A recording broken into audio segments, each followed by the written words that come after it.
योऽन्तः प्रविश्य मम वाचमिमां प्रसुप्तां सञ्जीवयत्यखिलशक्तिधरस्वधाम्ना अन्यांश हस्तचरणश्रवणत्वगादीन् प्राणान्नमो भगवते पुरुषाय तुभ्यम्. ഈ ഗ്രന്ഥത്തിന് ഉപദേശസാരം ശരിക്കും പറഞ്ഞാൽ ശിവ ഉപദേശസാരം.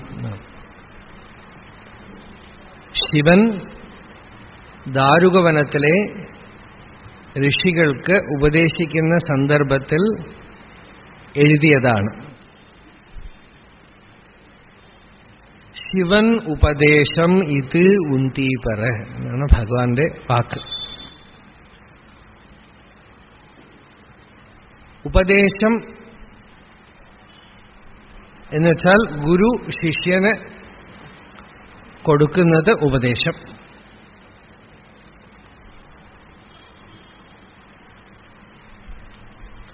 ഉപനിഷത്ത്, ഉപനയനം, ഉപദേശം ഇതൊക്കെ ഏകദേശം ഒരേ നിഷ്പത്തിയാണ്. എഴുതരുത്, എഴുതിയാൽ ശ്രവണത്തിന് തടസ്സമാണ്, പ്രതിബന്ധാണത്. നമ്മുടെ സമ്പ്രദായം എഴുതുക എന്നുള്ളത് സമ്പ്രദായം ഇല്ല, ശ്രവണാണ്. ഇത് ക്ലാസ് അല്ല, വേദാന്ത ശ്രവണം. ശരണാഗതി ചെയ്തിട്ട് കേൾക്കുക എന്നുവെച്ചാൽ ഉള്ളിലുള്ള ആളെ എന്ത് ഗ്രഹിക്കണോ ഗ്രഹിക്കട്ടെ. ഇത് നമ്മൾ വിചാരിക്കുന്നത് ഇപ്പൊ എഴുതി വെച്ച് പിന്നെ ഉപയോഗപ്പെടുന്നതാണ്. അങ്ങനെ ഉപയോഗപ്പെടില്ല. അത് സ്കൂളും കോളേജിലൊക്കെ ഉപയോഗപ്പെടും. വേദാന്തം കേൾക്കുമ്പോ ഉള്ളില് പ്രയോജനപ്പെട്ടാലേ ഉള്ളൂ. അത് ആ സമയത്ത് ബ്രെയിൻ ആക്ടിവേറ്റ് ചെയ്താൽ പ്രയോജനപ്പെടില്ല. അതുകൊണ്ട് ഹൃദയം കൊണ്ട് കേൾക്കുക. ഓർമ്മ നിൽക്കുന്നത് നിൽക്കട്ടെ, ഇല്ലാത്തത് പോയാൽ പോയിക്കോട്ടെ.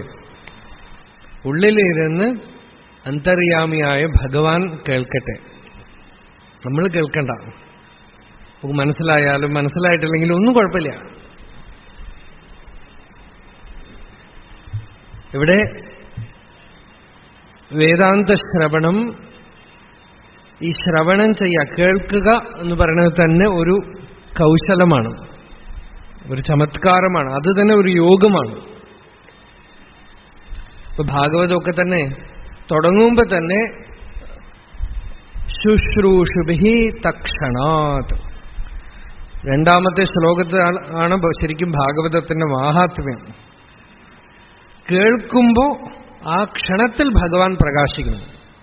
കേൾക്കുമ്പോ ഭഗവാൻ പ്രകാശിക്കണമെങ്കിൽ എഴുതിയാ പ്രകാശിക്കില്ല. അതുകൊണ്ട് മൂക്കത്ത് വെച്ചിരിക്കുന്ന കണ്ണട ചിലപ്പോൾ ആളുകൾ അന്വേഷിക്കും. പൊതുവെ കണ്ണട വെച്ചവരൊക്കെ എപ്പോഴെങ്കിലുമൊക്കെ ചില ദിവസങ്ങളിൽ കണ്ണട എവിടെ വെച്ചു എന്ന് അന്വേഷിക്കും. ദാ മൂക്കത്തുണ്ടല്ലോ എന്ന് പറഞ്ഞാ ഇവിടെ തന്നെ ഉണ്ടായിരുന്നിട്ട് അതിലൂടെയാണ് തെരയണത്, അല്ലേ? അതുപോലെയാണ് നമ്മള് ആത്മാവിനെ പുറം വസ്തുക്കളിൽ അന്വേഷിക്കാറ്. ഗുരുവിനോ ശാസ്ത്രത്തിനോ അത് നമ്മൾക്ക് തരാനോ മനസ്സിലാക്കിപ്പിച്ചു തരാനോ ഒന്നും പറ്റില്ല. കാണിച്ചു തരാണ് പ്രത്യഭിജ്ഞ. ബോധം വരുത്തുവതിനാളായി നിന്ന പരമാചാര്യരൂപ ഹരിനാരായണായ. ആ ബോധം വരുത്തലാണ്. ആട്ടെ, ഇപ്പൊ നമ്മൾ വിഷയത്തിലേക്ക് കിടക്കാം. ഇപ്പൊ ഉപദേശം എന്ന് വെച്ചാൽ വേദം എന്ന് തന്നെയാണ് അർത്ഥം. ഉപദേശം എന്നുള്ള വാക്കിന് വേദം എന്ന് തന്നെയാണ് അർത്ഥം. ഉപദിശതി ഇതി ഉപദേശ. ഉപ എന്ന് വെച്ചാൽ അടുത്ത് എന്നർത്ഥം. ദിശതി കാണിച്ചു തരുന്നു. നമ്മൾ അന്വേഷിക്കുന്ന സത്യത്തിനെ നമ്മൾക്ക് ഏറ്റവും അടുത്തായിട്ട് കാണിച്ചു തരുന്നതാണ് ഉപദേശം. അങ്ങനെ കാണിച്ചു തന്നതാണ് ഉപനിഷത്തുകളൊക്കെ. അതിന്റെ സാരവത്തായ വിഷയം മാത്രം എടുത്തിട്ടാണ് ഈ 29 ശ്ലോകവും ഒരു സമാപന ശ്ലോകം 30 ശ്ലോകം. വേദത്തിന്റെ മുഴുവൻ സാരം എന്ന് പറയാൻ കാരണം വേദത്തിലുള്ള കർമ്മം, ഉപാസന, പ്രാണവിദ്യ, ജ്ഞാനം ഇത്രയും ഈ ചെറിയ ഗ്രന്ഥത്തിൽ ഉണ്ട്. അതുകൊണ്ട് ഇതിനെ ഒരു സമ്പ്രദായ ശാസ്ത്രഗ്രന്ഥം എന്ന് പറയും.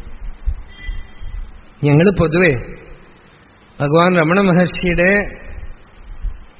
സമ്പ്രദായത്തിലുള്ളവർ പലരും ഡയറക്റ്റായിട്ട് എടുക്കണത് ഉള്ളത് 40, അതായത് സംസ്കൃതത്തിൽ സദ്ദർശനമാണ്.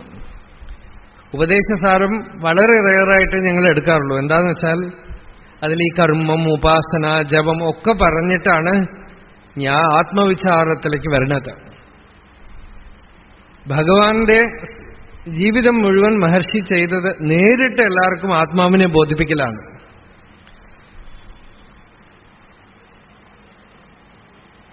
സമ്പ്രദായ പരിപാലനത്തിനായി ഈ ഗ്രന്ഥത്തിനെ ഇവിടെ വെച്ചുവെങ്കിലും മഹർഷിയുടെ ജീവിതം മുഴുവൻ അദ്ദേഹം ചെയ്തത് ആ ഇരുപ്പ് തന്നെ മഹാവാക്യോപദേശമായിരുന്നു. ആര് വന്നാലും നീ അതാണല്ലോ, നീ പൂർണ്ണ വസ്തുവാണ്, നീ ആത്മാവാണ്, നീ ശരീരമല്ല. അത് വായുകൊണ്ട് പറയുക പോലും വേണ്ട. അദ്ദേഹത്തിന്റെ ഭഗവാൻ മഹർഷിയുടെ നോട്ടം തന്നെ ആരെയും മനുഷ്യനായിട്ടോ ഒന്നുമല്ല, ആത്മാവായിട്ടാണ്. അതുകൊണ്ട് മനുഷ്യർ മാത്രമല്ല, കുരങ്ങുകളും മയിലും പശുവും ഒക്കെ അദ്ദേഹത്തിനടുത്ത് അതുപോലെ പെരുമാറി. തിരിച്ചും റെസ്പോൺസ് അങ്ങനെയായിരുന്നു. നിരന്തരം ആഹസ്ഫുടം തത്വമസേതി വേദ, നീ അതാണ് തത്വമസി. എനിക്ക് മനസ്സിലാവണില്ലല്ലോ എന്ന് ആരെങ്കിലുമൊക്കെ പറഞ്ഞാൽ, എനിക്ക് അറിഞ്ഞില്ലല്ലോ എന്ന് പറഞ്ഞാൽ, ഈ അറിഞ്ഞില്ല എന്ന് പറയണതാരാ? എനിക്ക് മനസ്സിലായില്ല, എനിക്ക് അറിഞ്ഞില്ല എന്നൊക്കെ ഒരു ഞാൻ ഉള്ളിലിരുന്ന് പറയുന്നുണ്ടല്ലോ, അതെന്താണ് എന്ന് തിരിച്ചുവിടും.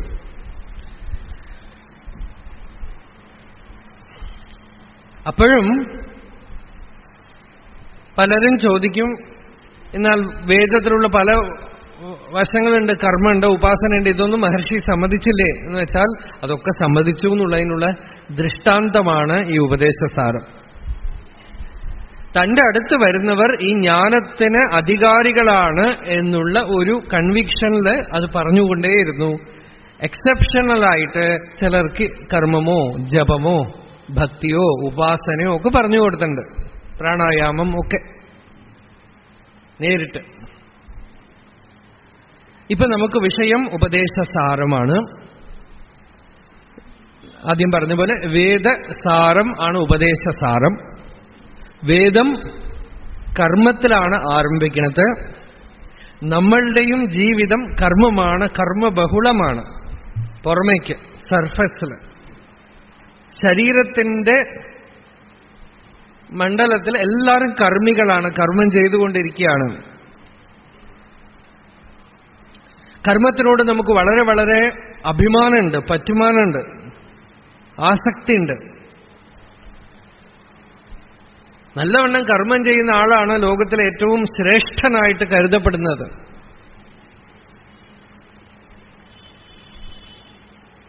അപ്പോ കർമ്മമാണ് വേദമും വിധിക്കണത്.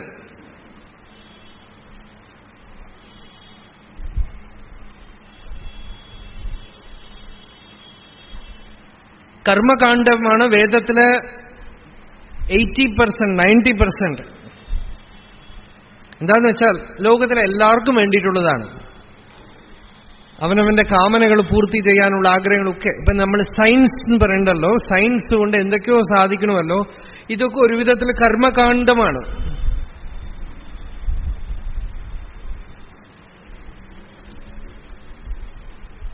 ആ കർമ്മകാണ്ഡ വേദഭാഗം ആദ്യ പടിയാണ്. അതിലൂടെ പതുക്കെ പതുക്കെ പതുക്കെ കർമ്മത്തിനെ ശുദ്ധീകരിക്കാനുള്ള വഴി വേദം തന്നെ പറഞ്ഞു കൊടുക്കണു. കർമ്മ കർമ്മ വികർമ്മേതി വേദവാദോ ന ലൗകികഃ, വേദസ്യ ച ഈശ്വരാത്മത്വാത് തത്ര മുഹ്യന്തി സൂരയഃ എന്ന് ഭാഗവതത്തിലെ ഒരു ശ്ലോകം. ഇതൊക്കെ ഞാൻ എത്ര കണ്ട് നിർത്തി പറയാൻ പറ്റുമോ, എത്ര കണ്ട് നിങ്ങൾക്ക്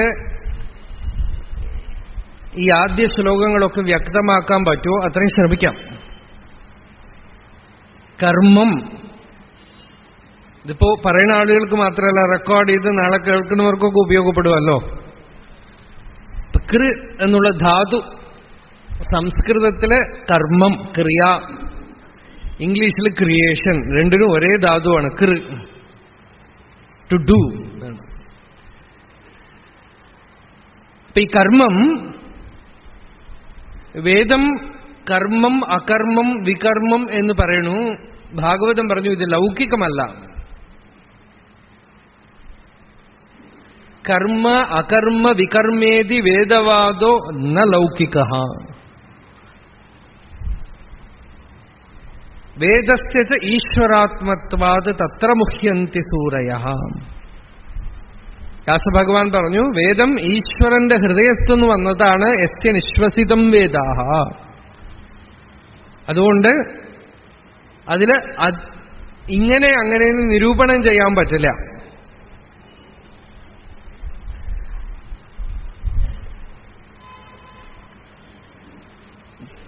കർമ്മം സ്വയം ഫലം തരും.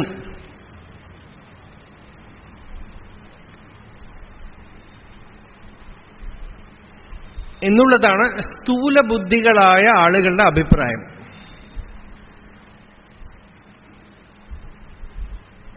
കർമ്മം ഫലം തരെങ്കിൽ ഇപ്പോ ഈ കൂളറുണ്ടല്ലോ, ഇപ്പൊ എന്റെ അടുത്ത് വെച്ചിരിക്കണു, അതിന് ധാരാളം പുണ്യം കിട്ടും. എന്താന്ന് വെച്ചാൽ എന്നെ വേർക്കാതെ നോക്കണു. ഈ കൂളറിന് അതിന് പകരമായിട്ട് സ്വർഗം കിട്ടും. ഈ മൈക്കിന് പുണ്യം കിട്ടും, നിങ്ങളെയൊക്കെ കേൾപ്പിക്കണത് കൊണ്ട്. അത് ഈ മൈക്ക് അടുത്ത ജന്മത്തില് സ്വർഗത്തിൽ പോകും. ഈ ഫാനിന് പുണ്യം കിട്ടും. കിട്ടുമോ?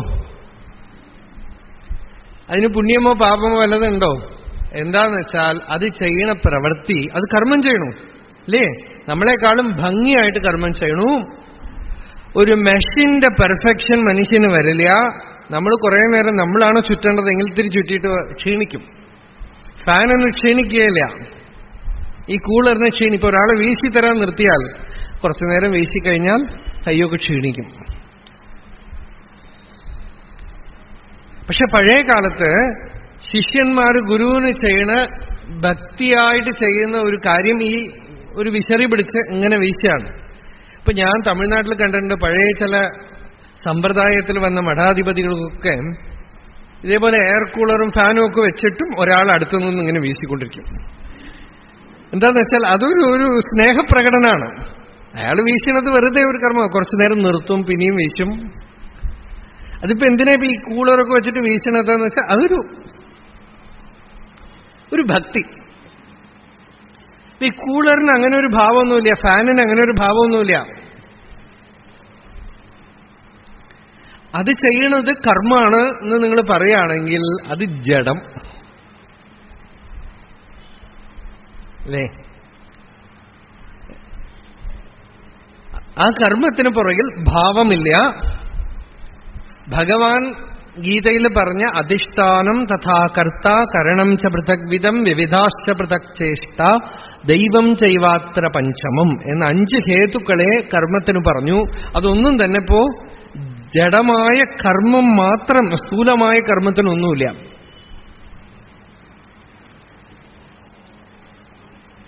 ഇത് വളരെ വിപുലമായ വിഷയമാണ്. ഒരു സാധകൻ, അധ്യാത്മസാധന ചെയ്യുന്ന ആള് ഈ കർമ്മത്തിന്റെ വശങ്ങൾ അറിഞ്ഞിട്ട് ഒരു സദ്ഗുരുവിന്റെ അടുത്ത് ഇരുന്ന് ഇത് ചർച്ച ചെയ്ത് ഡിസ്കസ് ചെയ്ത് മനനം ചെയ്ത് അതിന്റെ കർമ്മം അകർമ്മം വികർമ്മം എന്നുള്ളതൊക്കെ പതുക്കെ അറിയേണ്ടതാ.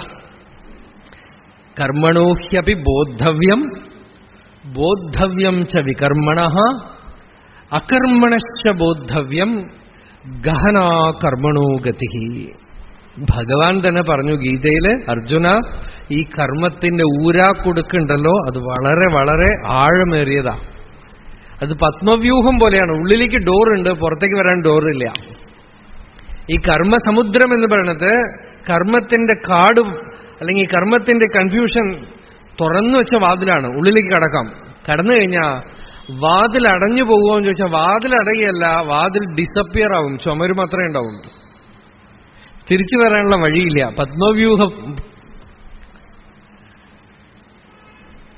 അപ്പൊ ഈ കർമ്മം ആദ്യത്തെ പടിയാണ്. നമ്മളുടെ ജീവിതത്തിലെ സ്ഥൂലമായ വശമാണ്. അതിനെയാണ് ആദ്യത്തെ ശ്ലോകത്തിൽ ഭഗവാൻ പറഞ്ഞത്. എല്ലാവരുടെ കയ്യിലുമുണ്ട് ഈ ജയതിതേധികം ജന്മനാവ്രജ ശ്രയത ഇന്ദിരാഹ ശശ്വതത്രഹി. അതിന്റെ പകുതി എടുത്താൽ ഈ ശ്ലോകമായി. കർത്തുരാജ്ഞയാ പ്രാപ്യത്തെ ഫലം കർമ്മ കിം പരം കർമ്മ തജ്ജഡം. ഇവർ പറയണത് കർമ്മം തന്നെ ഫലം തരും. മീമാംസകരുടെ വാദമാണ് കർമ്മം ഫലം തരും. അതിന് ഈശ്വരനൊന്നും വേണ്ട, കർമ്മം ചെയ്താൽ മതി. ഇവിടെ ഭഗവാൻ ആദ്യം തന്നെ പറയണത് കർത്തുഹു ആജ്ഞയാ പ്രാപ്യതേ ഫലം. കർമ്മ ജഡം. വെറും കർമ്മം മാത്രമാണെങ്കിൽ കർമ്മം ജഡമാണ്. അതിന് സ്വയമേവ ഇവിടെ പരം, മലയാളത്തിൽ ഭഗവാൻ എഴുതിയിട്ടുണ്ട് ഈ ശ്ലോകം. കർമ്മം ഫലത്തിനെ തന്നുവരുന്നതും കർത്താവു തന്നെ ആജ്ഞ തന്നാൽ. കർമ്മമാ ദൈവമാകുന്നതും എങ്ങനെ കർമ്മം അചേതനമാകൊണ്ട്. ഇത് തമിഴ് പോലെ തോന്നും ചിലർക്ക്, പക്ഷെ പഴയ മലയാള. മഹർഷി കേരളത്തിലൊന്നും വന്നിട്ടേ ഇല്ല. തിരുവണ്ണാമലയോട്ട് എവിടെയും പോയിട്ടില്ല, എന്നിട്ടും മലയാളത്തിൽ എഴുതിയതാണ്. അതുകൊണ്ട് ആ രീതിയിൽ വേണം നമ്മളതിനെ കാണാൻ. കർമ്മം ഫലത്തിനെ തന്നുവരുന്നതും കർത്താവ് തന്നെ ആജ്ഞ തന്നാൽ. നിങ്ങളുടെ കയ്യിൽ തന്നിട്ടുള്ള പുസ്തകം ഉണ്ടല്ലോ, അതിലുള്ള ആ പ്രിന്റ് രമണ മഹർഷിയുടെ ഹാൻഡ് റൈറ്റിംഗ് ആണ്. അതുകൊണ്ട് നിങ്ങൾ ആ ഭാവത്തോടുകൂടെ അത് ആരാധ്യമായിട്ട് എടുത്തു വെക്കണം. ഭഗവാന്റെ ഹാൻഡ് റൈറ്റിംഗ് ആണ് നിങ്ങൾക്ക് പ്രിന്റ് ഇട്ട് അങ്ങനെ തന്നിരിക്കുന്നത്. ആ ഹാൻഡ് റൈറ്റിംഗ് നോക്കിക്കോളാം, കയ്യെഴുത്ത് എന്ത് മനോഹരമായിട്ടിരിക്കണം നോക്കാം. അതുകൊണ്ട് ആ ഭാവത്തോടെ അത് എടുത്തു വെക്കണം. മലയാളവും സംസ്കൃതവും ഒക്കെ ഭഗവാന്റെ ഹാൻഡ് റൈറ്റിംഗ് ആണ് അതിൽ. അപ്പൊ കർമ്മം ഫലത്തിനെ തന്നുവരുന്നത് കർത്താവ്. കർത്താവ് എന്ന് വെച്ചാൽ ഇവിടെ ക്രിസ്ത്യാനികളുടെ കർത്താവ് ഈശ്വരൻ, അന്തര്യാമി. അതായത് ഫസ്റ്റ് ശ്ലോകത്തിൽ തന്നെ ശരിക്കും പറഞ്ഞാൽ സംസാര നിവൃത്തി ഉണ്ടായി. എന്താന്ന് വെച്ചാൽ നീ കർത്താവല്ല എന്ന് ഭഗവാൻ പറഞ്ഞു. നീയാണ് കർത്താവെന്ന് ധരിക്കുകയാണ്. ഈ കർത്താവായ ഞാൻ, കർമ്മം ചെയ്യുന്ന ഞാൻ ആരാണെന്ന് ആരായുമ്പോ കരോതി കർമ്മേതി നരോ വിജാനൻ ബാധ്യോ ഭവേത് കർമ്മഫലം ച ഭോക്തും വിചാരധൂതാഹൃതി കർത്തൃതാ ചേത് കർമ്മത്രയം നശ്യതി സൈവമുക്തി. ഭഗവാനാണ് കർത്താവ്, ഭഗവാൻ എല്ലാം ചെയ്യണു, ഞാനൊന്നും ചെയ്യണില്ല. ആ ഭഗവാന്റെ സങ്കല്പശക്തിയിലാണ് ഫലം ഉണ്ടാവുന്നത്. ഇവിടെ ഭഗവാൻ എന്ന് വെച്ചാൽ അന്തര്യാമിയില്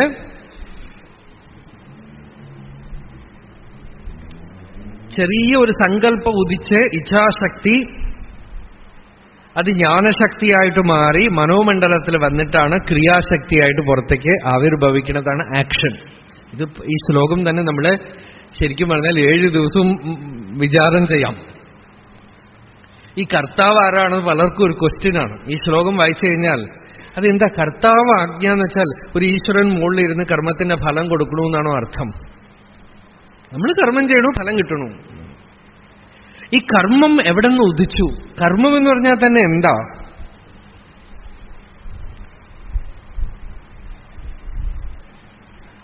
ആ മൂലവസ്തുവില് ഇപ്പൊ പ്രകൃതിയിലെ പദാർത്ഥങ്ങളൊക്കെ കർമ്മം ചെയ്യുന്നുണ്ട് അല്ലേ? മഴ പെയ്യണു, ആര് കർമ്മം ചെയ്തു? ഭഗവാൻ ഗീതയിൽ പറഞ്ഞു പ്രകൃതിയിലുള്ള ദേവതകളുടെയൊക്കെ യജ്ഞമാണ് മഴ എന്നാണ്. വായു ചെയ്യുന്ന യജ്ഞം, മേഘം ചെയ്യുന്ന യജ്ഞം, കടൽ ചെയ്യുന്ന യജ്ഞം, സൂര്യൻ ചെയ്യുന്ന യജ്ഞം, ഇതൊക്കെ കൂടി ചേർന്നിട്ട് ഒരു സംഗമമാണ് പർജന്യോ വർഷതി, മഴ. ഇവരൊക്കെ യജ്ഞം ചെയ്യാണെന്നാണ്. എന്നുവെച്ചാൽ അവർക്കൊക്കെ സ്പെഷ്യൽ സ്വാർത്ഥത വല്ലതും ഉണ്ടോ? എറണാകുളത്തുനിന്ന് മഴ വേണം എന്നുണ്ടോ? അവർക്ക് എന്തെങ്കിലും ഫലം കിട്ടുന്നുണ്ടോ? എന്തെങ്കിലും ഫലം ഇച്ഛിച്ചുകൊണ്ടാണോ അവർ ചെയ്യണത്? ഈ ദേവതകളൊക്കെ നമ്മൾ വിചാരിക്കാം നമുക്ക് മാത്രമേ ജീവനുള്ളൂ എന്നാണ്. സൂര്യന് ജീവനില്ല, ഭൂമിക്ക് ജീവനില്ല. ഏതൊരു സൂര്യന്റെ പ്രകാശം തട്ടിയിട്ടാണോ ഇവിടെ ജീവൻ വളരണത്, അതിന് ജീവനില്ല. വളരെ വളരെ ഒരു ചൈൽഡിഷ് ലെവലിലാണ് ഇരിക്കുന്നത് പല ഡിസ്കഷൻസും. സസ്യങ്ങൾക്ക് ജീവനുണ്ട് എന്നുള്ള ഒരു 150 വർഷം മുമ്പ് ഒരാൾ കണ്ടുപിടിക്കാന്ന് വെച്ചാൽ ചെടികൾ നമ്മളെ ആലോചിച്ചിരിക്കില്ലേ? നോക്കൂ, ഒരു ജഗദീഷ് ചന്ദ്ര ബോസ് സസ്യങ്ങൾക്ക് ജീവനുണ്ടെന്ന് പറഞ്ഞത് ആ ദിവസം മുതലാണോ സസ്യങ്ങൾക്ക് ജീവൻ വെച്ചത്? ജഗദീഷ് ചന്ദ്ര ബോസ് രാമകൃഷ്ണ പരമഹംസരുടെ ശിഷ്യനായ സ്വാമി ബ്രഹ്മാനന്ദയെ കാണാൻ പോയി. അപ്പോഴാണ് അദ്ദേഹം ഈ സിദ്ധാന്തം അവതരിപ്പിച്ചിരിക്കുന്നത്, സസ്യങ്ങൾക്കൊക്കെ ജീവനുണ്ട്. അപ്പോ സ്വാമി ബ്രഹ്മാനന്ദ ചോദിച്ചു, Jagadish, why are you waiting? The mineral kingdom is waiting for you. നീ സസ്യങ്ങൾ മാത്രം പറഞ്ഞു വെച്ചു, അപ്പൊ കല്ലും മണ്ണും ഒക്കെ പറയണു ഞങ്ങൾക്കും ജീവനുണ്ടോ എന്ന് പറയൂന്നാണ്. ഭഗവാൻ രമണ മഹർഷിയുടെ അടുത്ത് ഒരാൾ ചോദിച്ചു, നിങ്ങളെ വെജിറ്റേറിയനിസം പറയണു, മൃഗങ്ങൾക്ക് മാത്രമല്ലല്ലോ ജീവൻ, ചെടികൾക്കും പച്ചക്കറിക്കും ഒക്കെ ജീവനില്ലേ എന്ന് ചോദിച്ചു. മഹർഷി പറഞ്ഞു, നീ ഇരിക്കണം പലകയ്ക്കും ജീവനുണ്ടപ്പാ, നീ ഇരിക്കുന്ന ചെയറിനും ജീവനുണ്ട്. ജീവന്റെ ക്വസ്റ്റ്യനേ ഇല്ല അവിടെ. ജീവൻ, ലൈഫ് ഇല്ലാത്തതെന്ന് പറയുന്ന ഒരു സാധനം ഇല്ല. വായുവിന് ജീവനുണ്ട്, അഗ്നിക്ക് ജീവനുണ്ട്, സൂര്യന് ജീവനുണ്ട്, പൃഥ്വിക്ക് ജീവനുണ്ട്. യഹ് പൃഥിവ്യാം തിഷ്ഠൻ യഹ് പൃഥിവ്യാ അന്തരോ യഹ് പൃഥിവീം അന്തരോ യമയതി യം പൃഥിവീ ന വേദ യസ്യ പൃഥിവീ ശരീരം യഹ് പൃഥിവീം അന്തരോ യമയതി ഏഷത്തെ ആത്മാ അന്തര്യാമി അമൃതഃ. ഉപനിഷത്ത് പറഞ്ഞു, ആര് ഭൂമിയിലിരിക്കണോ, ആര് ഭൂമിയെ ഉള്ളിലിരുന്ന് നിയമനം ചെയ്യുന്നു, ആരുടെ സാന്നിധ്യം കൊണ്ട് ഭൂമി ജീവസുറ്റതായിട്ടിരിക്കണോ, ഭൂമിയുടെ ശരീരത്തിൽ രോമകൂപങ്ങൾ പോലെയാണ് ഈ സസ്യങ്ങളൊക്കെ വളരണതെന്ന്. ജഡം എന്നൊരു പദാർത്ഥം വാസ്തവത്തിൽ ഇല്ല. ഒരു വ്യക്തിക്ക് വേറെ ഒന്ന് ജഡം, അത്രയേ ഉള്ളൂ. ഈ ശവശരീരം നമ്മൾ പറയണമല്ലോ, അത് ജഡമൊന്നുമല്ല. നിങ്ങളൊരു നല്ല മൈക്രോസ്കോപ്പ്, പവർഫുൾ മൈക്രോസ്കോപ്പ് വെച്ച് നോക്കൂ, അത് millions and millions of creatures ആണ്, മൈക്രോബ്സ് ആണ്. അത് ഓരോന്നിന്റെ ഉള്ളിൽ പോയാലും ബാക്ടീരിയ, ബാക്ടീരിയയുടെ ഉള്ളിൽ പോയ വൈറസ്, ഒരു 5 ലക്ഷം വൈറസ് കൂടിയാൽ ഒരു ബിന്ദു ആവുള്ളൂ എന്നാ പറയണത്. ഇനിയിപ്പോ ആ വൈറസിനെ പിടിച്ചു നോക്കിയാൽ അതിനകത്തൊരു ബ്രഹ്മാണ്ടം ഉണ്ടാവും. അതിനൊക്കെ ഒരു അഹമുണ്ട്, അതിനൊക്കെ ഒരു ജീവനുണ്ട്. ഇനി കുറേ ശ്രദ്ധിച്ചാൽ അതിനും കുടുംബം, കാര്യങ്ങള്, ഓഫീസും ഒക്കെ ഉണ്ടാവും. നമ്മൾ സ്ഥൂല ദൃഷ്ടികളാണ്, നമുക്ക് നമ്മളുടെ മണ്ഡലം മാത്രമേ അറിയണുള്ളൂ. സൂക്ഷ്മം പോയി നോക്കുന്തോറും ഓരോന്നിൻ്റെ ഉള്ളിലും ഒരു ചേതനയുണ്ട്, അഹമുണ്ട്, അനുഭവമുണ്ട്, തന്റെ അസ്തിത്വമുണ്ട്. ജഡം എന്നൊരു സാമാനം ഇല്ല ഇവിടെ. ചൈതന്യം സർവം ഖലു ഇദം ബ്രഹ്മ. നോക്കുമ്പോൾ നമുക്ക് ഇവിടെ ബ്രഹ്മമാണ് എല്ലാം എന്ന് പറയുന്നത്. ചെടിയും മരവും എല്ലാത്തിൻ്റെ ഉള്ളിലുണ്ട്, ചൈതന്യമേ ഉള്ളൂ, ജഡമേ ഇല്ല.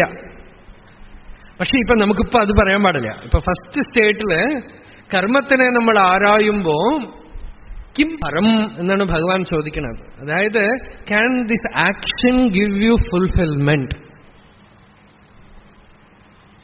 കർമ്മം ദൈവമാകുന്നതും എങ്ങനെ? ഇവിടെ ദൈവം എന്ന് വെച്ചാൽ രണ്ടർത്ഥത്തില്, ഒന്ന് ഈശ്വരൻ എന്നർത്ഥം പറയാം.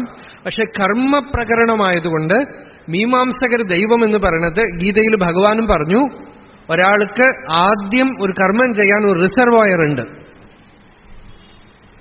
ഒരു പാട്ട് പാടാൻ കഴിവുള്ള ആളാണെങ്കിൽ അയാൾക്കൊരു അധിഷ്ഠാനമുണ്ട്. എന്താണെന്ന് വെച്ചാൽ അയാൾ ജനിച്ച കുടുംബത്തിൽ കൊണ്ടുവന്ന ഒരു സംസ്കാരം, പിന്നെ അയാൾ പഠിച്ച് മനസ്സിലാക്കുന്നത്, സ്വന്തം കഴിവ് എല്ലാം കൂടെ ചേർന്നിട്ട് അവസാനം അവതരിപ്പിക്കണം. ഈ റിസർവോയറാണ് ഇയാളുടെ കർമ്മത്തിന്റെ ഫീൽഡ്. എന്തൊക്കെ തന്നെ മൂവ്മെന്റ് ഉണ്ടെങ്കിലും ഈ ഫീൽഡിന്റെ ഉള്ളിലേ ഇയാൾക്ക് ചലിക്കാൻ പറ്റുള്ളൂ. അത് തന്നെയാണ് അയാളുടെ, ഇപ്പൊ നമ്മൾ ഫ്രീ വില്ലാണോ ഡെസ്റ്റിനി ആണോ എന്ന് ചോദിക്കുന്നത്. ഈ ഫീൽഡ് തന്നെയാണ് അയാളുടെ ഫ്രീ വിൽ, അത് തന്നെയാണ് ഡെസ്റ്റിനിയും. പാട്ട് പാടാനുള്ള ഫ്രീ വിൽ അയാൾക്കുണ്ട്, പാട്ട് പാടുക എന്നുള്ളത് തന്നെയാണ് അയാളുടെ തലയിലെഴുത്ത്. അതിൽ നിന്ന് കിട്ടുന്ന ഫലവും അതിൽ നിന്നുണ്ടാവുന്ന നല്ലതും ചീത്തയും ഇതൊക്കെ തന്നെയാണ് അയാളുടെ വിധിയും. ശരിക്കും ഫ്രീ വില്ലും വിധിയും ഒരേ സാധനമാണ്. കർമ്മവും ഫലവും ഒരേ സാധനമാണ്. കർത്താവും ഭോക്താവും ഫലവും ഒരേ സാധനമാണ്. അട്ടെ, അപ്പോ ഇവിടെ ഭഗവാൻ ചോദിക്കുന്നത് പ്രായോഗികമായിട്ട് നോക്കിയാൽ കർമ്മ കിം പരം, കർമ്മം തന്നെ നിങ്ങളെ കംപ്ലീറ്റ് ആക്കുവോ? ആളുകൾക്കൊക്കെ വളരെ വളരെ അഭിമാനമാണ് കർമ്മത്തിലെ. അതിനെയാണ് ആദ്യമായിട്ട് ചോദ്യം ചെയ്യണത്.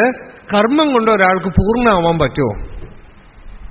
ഇന്നലെ ഞാനൊരു കാര്യം പറഞ്ഞു പകുതി നിർത്തിയിട്ട് പോയി. അപ്പോഴേക്കും നമ്മുടെ വരുണ ഭഗവാൻ കോപിച്ചു. എന്താന്ന് വെച്ചാൽ യോഗ കർമ്മസു കൗശലം. ഞാൻ പറഞ്ഞു ഒരുപാട് വ്യാഖ്യാതാക്കൾ അത് വ്യാഖ്യാനിച്ചിരിക്കുന്നത് നമുക്ക് തെറ്റു പറയാൻ ഇല്ല. പക്ഷെ അത് കേവലം ലൗകികമായൊരു വ്യാഖ്യാനം മാത്രമാണ്. അത് ശാസ്ത്രം അറിഞ്ഞിട്ടില്ലെങ്കിൽ അതിന് കുഴപ്പം അറിയില്ല നമുക്ക്. എന്താന്ന് വെച്ചാൽ യോഗ ഈസ് ഡെക്സ്റ്റിരിറ്റി ഇൻ ആക്ഷൻ. യോഗം എന്ന് പറയണത് കർമ്മത്തിനെ പെർഫെക്റ്റ് ആയിട്ട് ചെയ്യുന്നതാണ് യോഗം. നിങ്ങളും പലപ്പോഴും കേട്ടിട്ടുണ്ടാവും അല്ലേ? ഇപ്പൊ കേൾക്കുമ്പോ തന്നെ ഇന്നലെ കേട്ട ഒരാൾ പോലും പറഞ്ഞു അത് നല്ല വ്യാഖ്യാനമല്ലേ. ശരിയാണ്, അത് തെറ്റൊന്നുമില്ല. പക്ഷേ കർമ്മത്തിനെ പെർഫെക്റ്റ് ആയിട്ട് ചെയ്യണത് ലോകത്തിന് നല്ലതാണ്, നിങ്ങൾക്ക് നല്ലതാണ്. പക്ഷെ അത് യോഗമൊന്നുമല്ല. വെറുതെ കർമ്മസു കൗശലം മാത്രമാണെങ്കിൽ, അതായത് കർമ്മം ഭംഗിയായിട്ട് ചെയ്യണത് യോഗമാവില്ല. കാരണം ഇന്ന് ഒരുപാട് ആളുകൾ ഭംഗിയായിട്ട് കർമ്മം ചെയ്യുന്നുണ്ട്. അതിന്റെ ഇഫക്റ്റ് നല്ലതായിരിക്കാം, ചീത്തയായിരിക്കാം. ഒരു കർമ്മത്തിന്റെ ഫലവും നല്ലത് മാത്രമായിട്ട് ആവുകയില്ല. ഭഗവാൻ പറഞ്ഞു ഗീതയില്, സർവാരംഭാഹി ദോഷേണ ധൂമേന അഗ്നിദിവാവൃതാഹ. മിശ്രഫലമാണ് മോസ്റ്റ്ലി അല്ല, എല്ലാം. ഒരു നല്ല കാര്യമൊന്നുമില്ല. അപ്പൊ ഒരു വീട്, ഒരു അമ്പലം കെട്ടണത് നല്ലതാണ്. പക്ഷേ ആ അമ്പലം കെട്ടാനായിട്ട് കല്ല് വേണം, മണ്ണ് വേണം, സിമെന്റ് വേണം. ഭൂമിയിൽ കുറെ നശിപ്പിക്കും നമ്മൾ, കുറെ മരം വെട്ടും. റോഡ് ഇടുന്നത് വളരെ നല്ലതാണ്. ഇപ്പൊ എല്ലായിടത്തും കേരളത്തിൽ മുഴുവൻ പാലം കൊണ്ട് നിറഞ്ഞിരിക്കുക. ഇപ്പൊ പാലക്കാട് വരുമ്പോ ഞാൻ വിചാരിച്ചു ഇപ്പോഴാണ് ശരിക്കും അന്വർത്ഥനാമായി പാലക്കാട്. പാലങ്ങളുടെ കാടാണ്, എവിടെ നോക്കിയാലും പാലാണ്. എന്തിനാ? നാളെ സൗകര്യമായിട്ട് നമ്മൾ വണ്ടിയിൽ പോകുമ്പോൾ പറയും എത്ര നല്ല കാര്യ എന്ന് പറയും. പക്ഷേ അതിന്റെ പേരിൽ ഇപ്പൊ ബാംഗ്ലൂരിലും അവിടെ ഇവിടെയും ലക്ഷക്കണക്കിന് വൃക്ഷങ്ങൾ മുറിച്ചു കളഞ്ഞു. ഇനിയിപ്പോ അതിനുവേണ്ട സിമെന്റിനും കല്ലിനും വേണ്ടി എത്രയോ മലകൾ പോയി. ഒരു സ്ഥലത്ത് റോഡായിട്ട് മാറുന്നത് വേറെ ഒരു സ്ഥലത്തുള്ള മലയാ. ആ മലയൊക്കെ പൊടിച്ചിട്ടൊക്കെയാണ് ഇതിലേക്ക് വരുന്നത്. നോക്കുമ്പോ നല്ലത് മാത്രമായിട്ട് ഇത് വിശേഷിപ്പിക്കാനേ പറ്റില്ല. ഒരു വശത്ത് നല്ലത് നടക്കും, അതിന്റെ ആഫ്റ്റർ എഫക്ട് വേറൊരു വശത്ത് നോക്കിയാൽ എത്രയോ ചീത്ത ഉണ്ടാവും. അതുകൊണ്ട് ഇവിടെ ഒരു കർമ്മമോ അതിന്റെ ഫലത്തിലോ നമുക്ക് അഭിമാനിക്കാനേ ഇല്ല. നമ്മൾ ജീവിക്കുന്നത് തന്നെ ആരെയൊക്കെയോ ഉപദ്രവിച്ചിട്ടാണ്.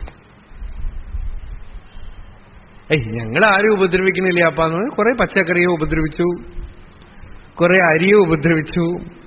നമ്മൾ ശ്വാസപ്രശ്വാസം ചെയ്യുമ്പോൾ എത്രയോ ജീവികളെ ഉപദ്രവിച്ചു. നമ്മളുടെ ശരീരത്തിൽ എത്രയോ ജീവികൾ ജീവിക്കുകയും മരിക്കുകയും ഒക്കെ ചെയ്യണു. കർമ്മം ഒരാൾ, അർജുനന്റെ അടുത്ത് ഗീതയിൽ ഭഗവാൻ പറയണു നിന്റെ ധർമ്മമാണ് യുദ്ധം, പെർഫെക്റ്റ് ആയിട്ട് ചെയ്യൂ എന്ന് പറഞ്ഞാൽ അതിപ്പോ യോഗാവോ? കുറെ ആളെ കൊല്ലുക അല്ലേ? ഒന്ന് ആലോചിച്ച് നോക്ക. യുദ്ധം പെർഫെക്റ്റ് ആയിട്ട് ചെയ്താൽ അർജുനൻ യോഗിയാവോ? ഹിറ്റ്ലർ യോഗി ആവോ? എന്താന്ന് വെച്ചാൽ എത്ര പെർഫെക്റ്റ് ആയിട്ട് അതില് റിസർച്ച് ചെയ്തിട്ടാണ് മാക്സിമം ആളുകളെ പെട്ടെന്ന് എങ്ങനെ കൊല്ലാൻ പറ്റും എന്ന് റിസർച്ച് ചെയ്തിട്ടാണ് ആ വേൾഡ് വാർ ടൈമിൽ കൊന്നുകൊണ്ടിരുന്നത്. അയാൾ യോഗിയാവുമോ? ഇനി സയൻസിൽ നോക്കുക, പല കാര്യങ്ങളും വളരെ പെർഫെക്ഷനോട് കൂടിയാണ് ചെയ്യണത്. യോഗാവോ? ഇപ്പൊ സംഗീതം, വളരെ വലിയൊരു സംഗീത വിദ്വാൻ നമ്മളുടെ പ്രഭാഷണത്തിന് മുമ്പ് പാടാൻ വന്നു. പഴയ കാലത്താണെങ്കിൽ മൃദംഗക്കാരൻ, വയലിൻ ഒക്കെ കൊണ്ടുവരണം. അയാൾ എല്ലാം സെറ്റ് ചെയ്തുകൊണ്ട് വന്നു. മൃദംഗം അവിടെ ഉണ്ട്, വയലിൻ അവിടെ ഉണ്ട്. അയാൾ പാടുക മാത്രം ചെയ്തു, ബാക്കിയൊക്കെ തനിയെ മെഷീൻ വായിച്ചു. ഇത്രയ്ക്ക് പെർഫെക്ഷൻ കൊണ്ടുവന്നു നമ്മള്. പക്ഷെ അതില് ഒരു കച്ചേരി സുഖമായിട്ട് ചെയ്തതിന്റെ സന്തോഷമൊന്നുമില്ല. ഇപ്പോ കർമ്മത്തിനെ എത്ര കണ്ട് നിങ്ങൾ ഷാർപ്പൻ ചെയ്ത് പെർഫെക്റ്റ് ചെയ്താലും, പെർഫെക്റ്റായിട്ട് നിങ്ങൾ ചെയ്താലും അതിൽ ഒരു വശത്ത് സന്തോഷമില്ല. മറ്റൊരു വശത്ത് പെർഫെക്ഷനിൽ കൊണ്ട് എത്തിക്കാൻ ആർക്കും സാധിക്കില്ല. കാരണം കർമ്മം ഒരു കാലത്ത് അവസാനിക്കില്ല. ചിലപ്പോൾ കർമ്മം പൂർത്തിയാക്കുന്നതിന് മുമ്പ് ഒരുപക്ഷെ ആള് മരിച്ചേക്കാം, അല്ലെങ്കിൽ കർമ്മം പൂർത്തിയാക്കാൻ പ്രകൃതി തടസ്സം നിന്നേക്കാം. ഈ തടസ്സത്തിനെയൊക്കെയാണ് ഭഗവാൻ ഗീതയിൽ ദൈവം എന്ന് പറയുന്നത്. ഇയാൾക്ക് ചെയ്യാനുള്ള കഴിവുണ്ട്, ഇന്ദ്രിയങ്ങൾക്ക് ബലമുണ്ട്, കർമ്മം നല്ലവണ്ണം ചെയ്തു, എക്സിക്യൂട്ട് ചെയ്തു. ആ എക്സിക്യൂഷൻ കഴിഞ്ഞപ്പോ അവസാനമാവുമ്പോ ഒന്ന് തടസ്സം നിന്നു, ഫലം അനുഭവിക്കേണ്ട സമയത്ത്. ഇപ്പൊ രാമന് പട്ടാഭിഷേകം നടക്കാൻ പോണു, എല്ലാം ശരിയായി. നാളെ പട്ടാഭിഷേകം, രാമന് പട്ടാഭിഷേകം എന്ന് പറഞ്ഞ് അയോധ്യയിലെ ജനങ്ങളൊക്കെ ഉത്സവം സന്തോഷിച്ചിരിക്കുക. അപ്പോഴാണ് ഒരു തള്ളയ്ക്ക് ഒരു മാളിക മുകളിലേക്ക് കയറണമെന്ന് തോന്നി. വാൽമീകി പറയണത് ആ മന്ധര എന്തിനാണ് ആ മാളിക മുകളിലേക്ക് കയറിയത് എന്ന് ചോദിച്ചാൽ യദൃച്ഛയാ എന്ന് അറിയില്ല എന്നാണ്. രാമായണത്തിൽ വാൽമീകി പറയണത് ആ വൃദ്ധ പടികളൊക്കെ കയറി ആ ഗോപുരത്തിന്റെ മേലേക്ക് എതിർച്ചയാ പോയി. ജ്ഞാതിദാസി യതോ ജാതാം കൈകേയ്യാതു സഹോഷിതാം പ്രാസാദം ചന്ദ്രസങ്കാശം ആരുരോഹയദൃച്ഛയാ. ചന്ദ്രനെ ചുംബിച്ചുകൊണ്ടിരിക്കുന്ന ആ പ്രാസാദത്തിന്റെ മേലേക്ക് ഇവൾ മെനക്കെട്ട് കയറി. വൃദ്ധ കയറിയപ്പോ എന്താ അയോധ്യ മുഴുവൻ ഉത്സവം, സന്തോഷം, സഹിച്ചില്ല. എന്താ കാര്യം ചോദിച്ചു. രാമന് പട്ടാഭിഷേകം കഴിഞ്ഞു. അവൾ പോയി എല്ലാം അവസാനിപ്പിച്ചു.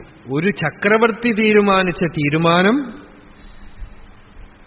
ഒരു കിഴവി പോയിട്ടൊക്കെ മാറ്റിമറിച്ചു. അവൾ ആരാണ് എന്ന് ചോദിച്ചാൽ രാമായണക്കാരും പറയണത് ദേവതകൾ സ്പെഷ്യലായിട്ട് മാനുഫാക്ചർ ചെയ്ത ഒരു പ്രോഡക്റ്റാണത്രേ. ഇവൾ മാത്രമില്ലെങ്കിൽ രാമായണ കഥയേ ഇല്ല.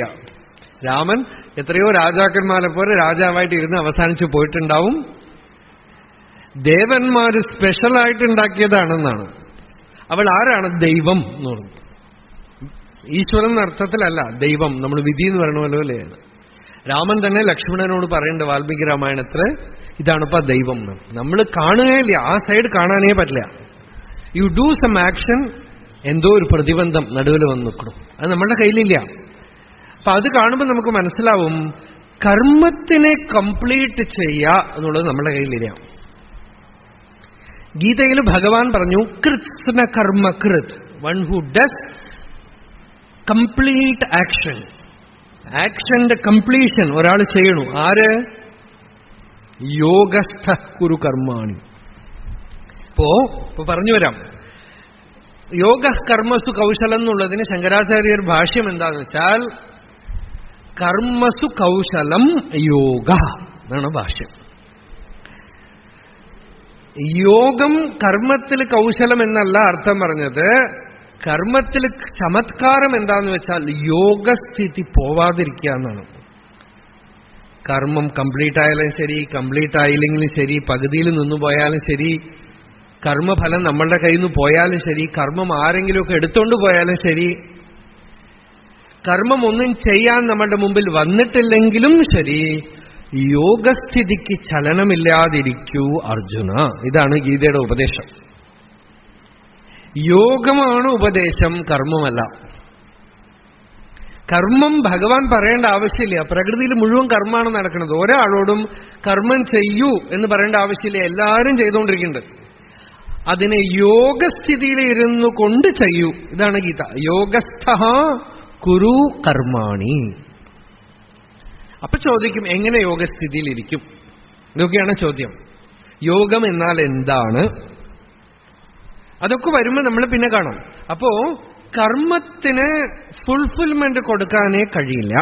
ഇപ്പൊ നമുക്ക് പ്രകരണം അതാണ്. ഇപ്പൊ നമുക്ക് യോഗം പ്രകരണമല്ല. ഇപ്പൊ നമുക്ക് പ്രകരണം ഭഗവാന്റെ ശ്ലോകം കർത്തുരാജ്ഞയാ പ്രാപ്യതേ ഫലം. ഉള്ളിലുള്ള അന്തര്യാമി എന്തോ ഇളക്കിവിട്ട് കർമ്മം ചെയ്യിപ്പിക്കുന്നു. ഈശ്വര സർവഭൂതാനാം ഹൃദ്ദേശേ അർജുന തിഷ്ഠതി. ഭ്രാമയൻ സർവഭൂതാനി, ഒരു മെഷീൻ വർക്ക് ചെയ്യിപ്പിക്കുന്ന പോലെ ഓരോ വ്യക്തിയെയും ഓരോ കർമ്മമണ്ഡലത്തിലേക്ക് നിയോഗിക്കണം. ആ നിയോഗിക്കാനുള്ള മൂലകാരണമോ ആ വ്യക്തിയുടെ ഉള്ളിലുള്ള അവിദ്യയാണ്. അതിനെയാണ് സ്വഭാവം എന്ന് പറയുന്നത്. ഗീതയിൽ അവസാനം ഭഗവാൻ പറഞ്ഞു, സ്വഭാവജേന കൗന്തേയ നിബദ്ധസ്വേന കർമ്മണ. ഈ പ്രകൃതി സ്വഭാവം എന്ന് പറയുന്നത് നിന്നെ കെട്ടിയിട്ടിരിക്കുകയാണ്. അതിന് പുറത്ത് ചാടാൻ പറ്റില്ല നിനക്ക്. ഞാൻ ചെയ്യില്ല ഇത് എന്ന് പറഞ്ഞാൽ കർത്തും നേച്ഛസി എന്മോഹ, ഞാൻ യുദ്ധം ചെയ്യില്ല. നീ പറയാം, തൽക്കാലം വേണമെങ്കിൽ ഇറങ്ങിപ്പോകും, നാളെ ആരുടെയും കലഹം കൂടും. നീ ജനിക്കുമ്പോ തന്നെ ജനറ്റിക്കായിട്ട് തന്നെ നിനക്ക് ഈ ശക്തിയുണ്ട്, യുദ്ധം ചെയ്യാനുള്ള പവർ. അത് മാറ്റിമറിക്കാനൊന്നും പറ്റില്ല. അതുകൊണ്ട് ബെറ്റർ കോഴിയായിരുന്നാൽ കൂവ, നായായിരുന്നാൽ കുരയ്ക്ക. നായായിട്ട് ജനിച്ചിട്ട് കൂവാൻ നോക്കണ്ട, കോഴിയായിട്ട് ജനിച്ച് കുരയ്ക്കാൻ നോക്കണ്ട. നിനക്ക് എന്താണോ ഔപാധികമായിട്ട് തന്നിട്ടുള്ളത് അത് നിന്റെ പ്രകൃതിയാണ്, നിന്റെ സ്വഭാവമാണ്. ആ സ്വഭാവത്തിനെ എന്ത് ചെയ്യും? അന്തര്യാമിയായ ഭഗവാനെ അറിഞ്ഞുകൊള്ളുക. അയാൾ സങ്കല്പിക്കുന്ന ഫലം നിന്നിലൂടെ ഉണ്ടാക്കാൻ വേണ്ടിയിട്ട് നീ ഒരു ഉപകരണമാണ്. ധർമ്മപുത്രർ മഹാഭാരതത്തിൽ പറയണു, രാജസൂയ യാഗം കഴിഞ്ഞപ്പോ ഒരു പ്രശ്നം വെപ്പിച്ചു. കേരളത്തിലെ സമ്പ്രദായമാണല്ലോ. എന്താന്ന് വെച്ചാൽ ഈ രാജസൂയ യാഗം നടക്കുമ്പോ ഒരാളെ കൊന്നു. കൃഷ്ണൻ ശിശുപാലനെ വധിച്ചു. അപ്പൊ ധർമ്മപുത്രർ പറഞ്ഞു, അയ്യോ ഒരു അമംഗളം നടന്നു. വ്യാസൻ പറഞ്ഞു, ധർമ്മപുത്രരെ ഇതിങ്ങനെയാ, കർമ്മമൊക്കെ ഇങ്ങനെയാണ്, എന്ത് ചെയ്താലും എന്തെങ്കിലും കുഴപ്പം വരും. അപ്പൊ ഇതിന് വല്ല പ്രായശ്ചിത്തം ചെയ്യണ്ടേ? ഒരു പ്രായശ്ചിത്തില്ല. ഭഗവാൻ അവന് വിമുക്തി കൊടുത്തു. ഇനിയിപ്പോ പ്രായശ്ചിത്തം ചെയ്യാൻ പുറപ്പെട്ട അതിനെ നേരെ ഉണ്ടാവുള്ളൂ. ഇപ്പൊ ഗണപതി ഹോമമേ ആയിട്ടുള്ളൂ, ബാക്കിയൊക്കെ ഇനി തുടർന്ന് വരും. യുദ്ധം യുദ്ധം യുദ്ധം. അപ്പൊ ധർമ്മപുത്രര് പറയാ, എന്താ വ്യാസരെ പറയണത്? അല്ല, വലിയ യുദ്ധം വരാൻ പോവാ, എന്നാ അത് ഇല്ലാതാക്കാൻ വല്ല യാഗം ചെയ്താലോ? അതിപ്പോ അശ്വമേധം യാഗമൊക്കെ ചെയ്താൽ അതിൽ കുറെ മൃഗങ്ങളെ ബലി കൊടുക്കും, അതേ പ്രയോജനമുള്ളൂ. യഥാ പങ്കേന പങ്കാംഭ സുരയാവാ സുരാകൃതം. ഒരു ചളി കഴുകാൻ ചളിയെടുത്ത് ഒഴിക്കണ പോലെയാ അത്. അതുകൊണ്ട് പ്രയോജനമൊന്നുമില്ല. അപ്പൊ ധർമ്മപുത്രൻ പറഞ്ഞു, എന്നാൽ ഒരു കാര്യം ചെയ്യാം, എനിക്ക് ഈ യുദ്ധത്തിൽ പങ്കെടുക്കാൻ ഒരു ആഗ്രഹമില്ല, ഞാൻ കാട്ടിലേക്ക് പോയി കളയാം. വ്യാസം പറഞ്ഞു, നിങ്ങൾ കാട്ടിൽ പോയാൽ കാട്ടിൽ വെച്ചായിരിക്കും യുദ്ധം നടക്കുന്നത്. കാരണം you are the centre, you will be the centre. അപ്പൊ എനിക്ക് എവിടെയാ സ്വാതന്ത്ര്യം? അതിനെക്കുറിച്ച് മിണ്ടേ വേണ്ട. ശരീരം ഞാനാണെന്നും ഈ വ്യക്തി അഭിമാനം സത്യമാണെന്നും നീ ധരിച്ചിരിക്കുകയാണെങ്കിൽ ഈ ഫീൽഡിൻ്റെ ഉള്ളിൽ നിനക്ക് ഒരു സ്വാതന്ത്ര്യമില്ല. സെറ്റ് ചെയ്ത് നടക്കുന്ന ഡ്രാമയാണത്. എന്ത് നടക്കാൻ പോണോ നിന്നെ വെച്ചുകൊണ്ട് എന്ത് ചെയ്യണം, നീ ചെയ്യുന്ന കർമ്മത്തിന് എന്ത് ഫലം തരണമൊക്കെ പരം ഈശ്വരന്റെ തീരുമാനമാണ്. ഈശ്വരാജ്ഞയാ പ്രാപ്യതേ ഫലം. കർമ്മയ്ക്കും പരം കർമ്മതജ്ജടം. ഒരു കളിയാട്ട് പാവക്കൂത്തില് ആടുന്ന പാവയ്ക്ക് അഭിമാനവുമില്ല, ഒന്നുമില്ല. അതുകൊണ്ട് ആ അഭിമാനിക്കാൻ നിനക്കൊന്നും അർഹതയുമില്ല. ഈശസ്യ ഹി വശേ ലോകഃ യോഷാ ദാരുമയീയത. അതുകൊണ്ട് പാവക്കൂത്തില് കളിക്കുന്ന പാവകളെ പോലെയാണ് നമ്മൾ കാണുന്നത്. ഈ പാവയ്ക്ക് സപ്പോസ് ഈ പാവക്കൂത്തിലെ പാവയ്ക്ക് അഭിമാനം വന്നു എന്ന് വെച്ചോളൂ. അത് ഓരോ ദിവസവും വിചാരിക്കും, ഞാൻ ഇന്ന് നന്നായിട്ട് കളിച്ചു, നാളെ ഇതിലും നന്നായിട്ട് കളിക്കണം, ഭംഗിയായിട്ട് ചെയ്യണം എന്നൊക്കെ വിചാരിക്കും. പക്ഷെ അത് എന്ത് വിചാരിച്ചോട്ടെ, പുറകേന്ന് വലിക്കുന്ന ആളുടെ ഇതിനനുസരിച്ച് നടക്കുള്ളൂ, അല്ലേ? അതുപോലെ നമുക്ക് ചെറിയൊരു അഭിമാനം വന്നിരിക്കണു, അത് ചിലപ്പോൾ ജഡത്തിന് പോലും വരും. യോഗവാസിഷ്ഠത്തില് ഒരു കഥ പറയും. കുറെ ഒരു സിദ്ധൻ കുറെ ജീവികളെ ഉണ്ടാക്കും. അവരൊക്കെ മെഷീൻ റോബോട്ടാണ്. നമ്മളിന്ന് റോബോട്ട് എന്ന് പറയണമല്ലോ, അതുപോലെയാണ്. അവർക്ക് അഭിമാനമോ അഹങ്കാരമോ ഭയമൊന്നുമില്ല. ഇപ്പൊ തന്നെ ലോകത്തിൽ ചിന്തിച്ചുകൊണ്ടിരിക്കുകയാണ് റോബോട്ടിനെ വെച്ച് യുദ്ധം ചെയ്യിപ്പിക്കാം. അപ്പൊ അതിന് പേടിയൊന്നുമില്ലല്ലോ, ഭയമൊന്നുമില്ലല്ലോ, അതിന് കുടുംബവും കുട്ടികളും ഒന്നുമില്ലല്ലോ, ഒന്നും ചിന്തിക്കാനില്ലല്ലോ.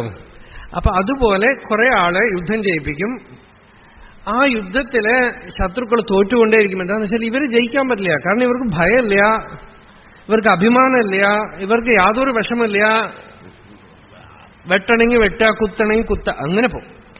അവസാനം ഇവർക്ക് ഒരു നിവൃത്തിയില്ല, എന്ത് ചെയ്താലും ജയിക്കാൻ വയ്യ. അവസാനം ഇവര് ബ്രഹ്മാവനോട് ചോദിക്കുക, എന്താ ഇപ്പൊ വഴി ഈ ജയിക്കാൻ? എനിക്ക് കഥയുടെ സന്ദർഭം ശരിക്കും ഓർമ്മ വരണില്ല. അപ്പോ അദ്ദേഹം പറഞ്ഞു കൊടുക്കുകയാണ്, അഭിമാനം ഇല്ലാത്ത ആളെ ജയിക്കാൻ ബുദ്ധിമുട്ടാണ്. അപ്പൊ ഇത് തന്നെ നമുക്കൊരു കാര്യം മനസ്സിലാവണം, അഭിമാനം കൊണ്ടാണ് നമ്മൾ തോൽക്കുന്നത്. അതുകൊണ്ട് ഈ ജീവികളുണ്ടല്ലോ, ഇവർക്ക് അഭിമാനം ഉണ്ടാക്കുക. അതെങ്ങനെ ഉണ്ടാവുമോ? ഉണ്ടാവും. എങ്ങനെ ഉണ്ടാവും? കുറെ കാലം മുമ്പിൽ പോവുക, എന്നിട്ട് തോറ്റോടുക. നിങ്ങൾ അവരെ കാണുമ്പോൾ അവർ പുകഴ്ത്തുക, എന്നിട്ട് പറയാം അയ്യോ നിങ്ങളെ ജയിക്കാൻ പറ്റില്ല എന്നൊന്ന് ഓടിപ്പോവുക. ഇങ്ങനെ ആവർത്തിച്ചുകൊണ്ടേയിരുന്നാൽ അവരുടെ ഉള്ളിൽ അഭിമാനം ഉടലെടുക്കും. അത് കഴിഞ്ഞാൽ അവർ തോറ്റോടുന്നു പറയും. ആ ജഡത്തിൽ അഭിമാനം ഉണ്ടാവുക, ആ റോബോട്ടിന് അഭിമാനം ഉണ്ടാവുകയാണെന്ന്. It's possible. ആയുർവേദത്തിൽ ഇവരൊക്കെ പറയും നമ്മുടെ ശരീരത്തിൽ അവയവങ്ങൾക്കൊക്കെ അഭിമാനം ഉണ്ട് അത്രേ. അവരൊക്കെ ഈ ഗവൺമെന്റ് ഓഫീസ് പോലെ പണിയെടുക്കുന്നതാണ്. ലിവറിന് നമ്മൾ ശ്രദ്ധിച്ചാൽ വേറെ ഒരു അംഗം പറയും ഞാൻ പണിയെടുക്കില്ല എന്ന് പറയും. മുഴുവൻ അയാൾക്കാണ് കിട്ടുന്നത്, പിന്നെ ഞാൻ എന്ത് ചെയ്യണമെന്ന്. അവർക്കൊക്കെ വ്യക്തിത്വം ഉണ്ടെന്നാണ്, അഭിമാനം ഉണ്ടെന്നാണ്. അസൂയ ഒക്കെ കാണിക്കുന്നു. ഇനി നോക്കിക്കഴിഞ്ഞാൽ ഒക്കെ ഒരു ബ്രഹ്മാണ്ടാണത്. അപ്പോ കർമ്മം നമ്മൾ വെറും പാവകളാണ്, കളിപ്പാട്ടങ്ങളാണ് ഈശ്വരന്റെ കയ്യില്. ഇത് വെച്ചുകൊണ്ട് ഇതിന്റെ ഫ്രൂട്ട് ഈശ്വരനാണ്, നമ്മളുടെ കയ്യിലല്ല. ഈശ്വരന്റെ ആ സങ്കല്പ ശക്തിക്കനുസരിച്ച് നല്ലതോ ചീത്തയോ ഒക്കെ നടക്കും. നമ്മൾ അതിനകത്ത് അഭിമാനം വെച്ചുകൊണ്ടിരിക്കുന്നത് കൊണ്ട് നമുക്കിത് ശരിയായില്ല, പൂർണ്ണമായില്ല, നമ്മൾ വിചാരിച്ച പോലെ ഫലം കിട്ടിയില്ല ഒക്കെ പറയണു. അപ്പൊ ഈ കർമ്മം ജഡമാണ്. ഇനി മറ്റൊരു കാര്യം, സാധാരണ അർത്ഥത്തിലെടുത്താൽ കർമ്മം മാത്രം, ആക്ഷനാണ് മുഖ്യമെങ്കിൽ അതൊരു ഫുൾഫിൽമെന്റ് തരില്ല. സാധാരണ ഒരു ഉദാഹരണം ഞാൻ പറയണത്, അമ്പലത്തിൽ പൂജ, ഒരു നല്ല പൂജാരിയാണ്, ഭക്തിയോടെ ചെയ്യണു. അപ്പൊ ഹൃദയത്തിൽ അയാൾക്ക് ഭക്തിയുണ്ട്, അവിടെ ദേവതയുണ്ട്, ആരാധനയുണ്ട്. നന്നായിട്ട് ചെയ്താൽ നമ്മൾ പറയും പൂജാരി നല്ല ഭക്തിയോടെ ചെയ്തു എന്ന് പറയും. ഇപ്പൊ പൂജാരികളെ കിട്ടാനില്ല, പൂജാരികളൊക്കെ ഒരു ക്വാളിറ്റി പോരാ ഒക്കെ വന്നാൽ നാളെ എന്തെന്ന് വെച്ചാൽ ഈ രീതിയിൽ ഇപ്പൊ ഈ റോബോട്ടിനെ പൂജയ്ക്ക് ഏർപ്പിക്കും. ഒക്കെ സെറ്റ് ചെയ്ത് വെച്ചാൽ മന്ത്രം തെറ്റില്ല, മന്ത്രമൊക്കെ ഭംഗിയായിട്ട് ജപിക്കും. ഇനിയിപ്പോ കുളിച്ചിട്ട് വരണമെങ്കിൽ വേണമെങ്കിൽ കുളിച്ചിട്ടും വരും, ഒക്കെ ഭംഗിയായിട്ട് ചെയ്യും, പെർഫെക്റ്റ് ആയിട്ട് ചെയ്യും, ശമ്പളം കൊടുക്കണ്ട, സമയത്തിന് ചെയ്യും, മന്ത്രമൊക്കെ ഭംഗിയായിട്ട് ചൊല്ലും. പക്ഷെ അത് പൂജയാവുമോ? നിങ്ങൾ പൂജ എന്ന് വിളിക്കണതൊക്കെ അത് സാധാരണ ഒരു പൂജാരിയെക്കാളും ഭംഗിയായിട്ട് ചെയ്യുന്നുണ്ട്. സാധാരണ ഒരു പൂജാരിക്കാണെങ്കിൽ ഭംഗിയായിട്ട് ചെയ്താൽ പുണ്യവും, ശരിക്കും ചെയ്തിട്ടില്ലെങ്കിൽ പാപവും ഒക്കെ ഉണ്ടാവും. പക്ഷെ ഈ റോബോട്ടിന് ഒരു കുഴപ്പവും വരില്ല. പക്ഷെ അതിന് പുണ്യവുമില്ല, പാപവുമില്ല, അതിൽ ഭക്തിയുമില്ല, ഭാവവുമില്ല, ആ ചെയ്യണത് പൂജയുമല്ല. എന്തേ? ഭാവനയില്ല അല്ലേ? ഭവിതുഹു ഭവനാനുകൂല വ്യാപാരവിശേഷ. ആ ഭാവനയില്ല ഉള്ളില്. ഭാവനയില്ലെങ്കിൽ കർമ്മമാണ് പൂജയെങ്കിൽ ഈ റോബോട്ട് ചെയ്യണ പൂജ ഏത് മേശാന്തികളും നല്ലതാ. പുഷ്പ അർച്ചന ചെയ്യൽ, മന്ത്രം ചൊല്ലൽ, ആചമിക്കല്, മണിയടിക്കൽ, ഇതൊക്കെയാണ് പൂജയെങ്കിൽ ഇന്ന് ചെയ്യുന്ന എല്ലാ മേശാന്തികളെക്കാളും പെർഫെക്റ്റ് ആയിട്ട് ഒരു റോബോട്ട് ചെയ്യും. പക്ഷെ റോബോട്ട് ചെയ്താൽ പൂജയാവുമോ? ചോദിച്ചു നോക്കാം. അപ്പൊ പൂജ എന്താ?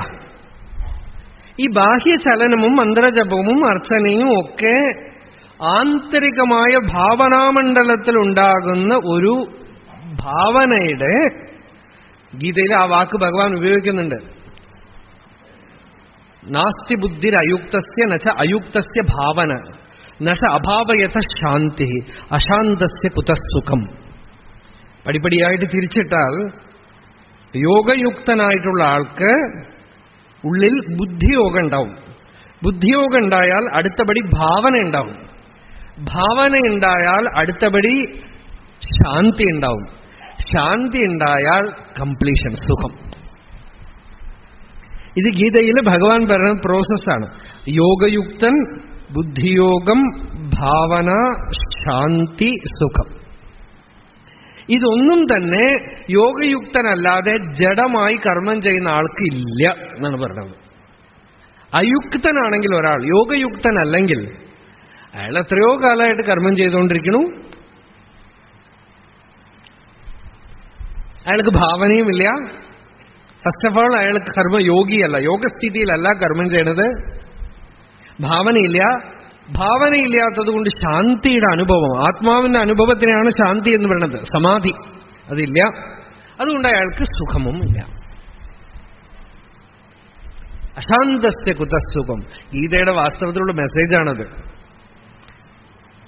ഗീതയിലെ ഏത് ശ്ലോകമാണ് എഴുതി വെക്കേണ്ടതെന്ന് ഒരുപാട് ആളുകൾക്ക് പല പല അഭിപ്രായമുണ്ട്. പക്ഷെ ഒരു സ്ഥലത്ത് ഞാൻ ഇത് കണ്ടിട്ടില്ല. നമ്മൾ വേണമെങ്കിൽ എഴുതി വെക്കേണ്ടത് അശാന്തസ്യ കുതസുഖം.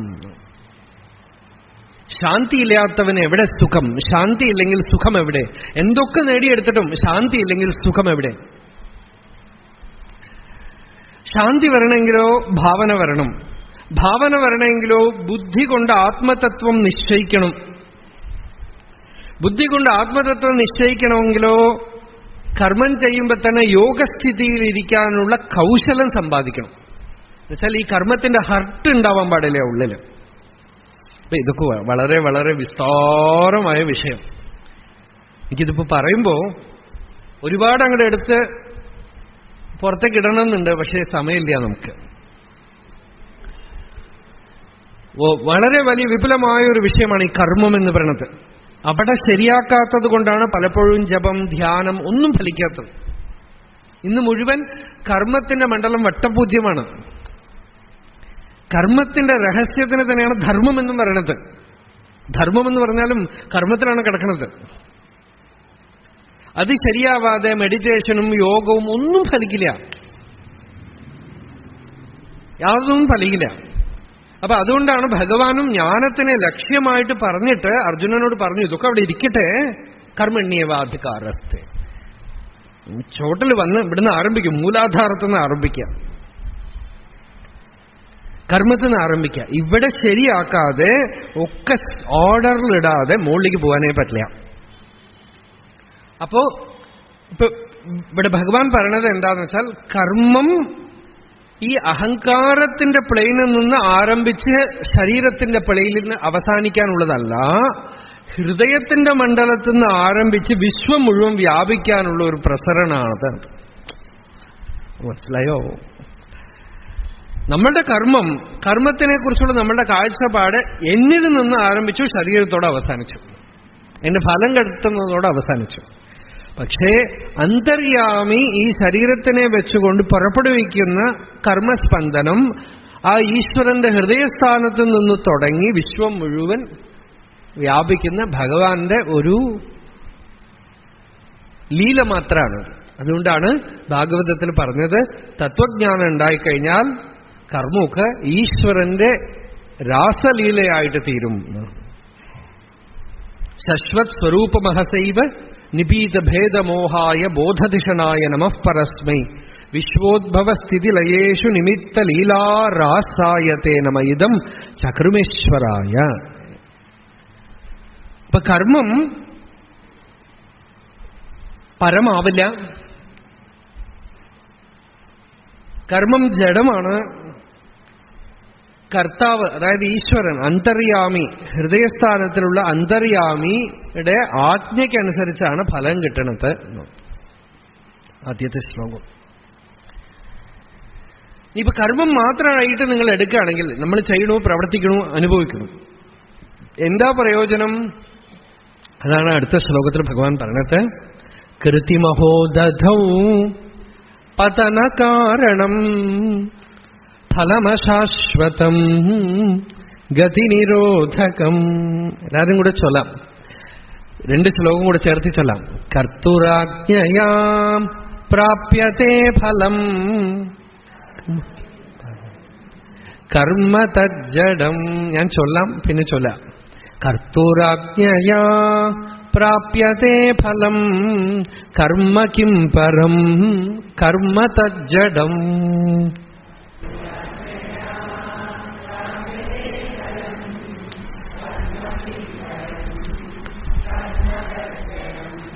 കൃതിമഹോദധൗ പതനകാരണം ഫലമശാശ്വതം ഗതിനിരോധകം.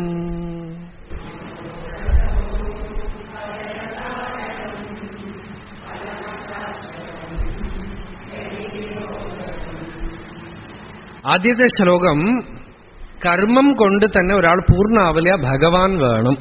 ഇത്രേ അറിഞ്ഞാൽ മതി. നിങ്ങൾ വേറെ ഒന്നും മനസ്സിലായിട്ടില്ലെങ്കിൽ ഇത്രേ അറിഞ്ഞാൽ മതി.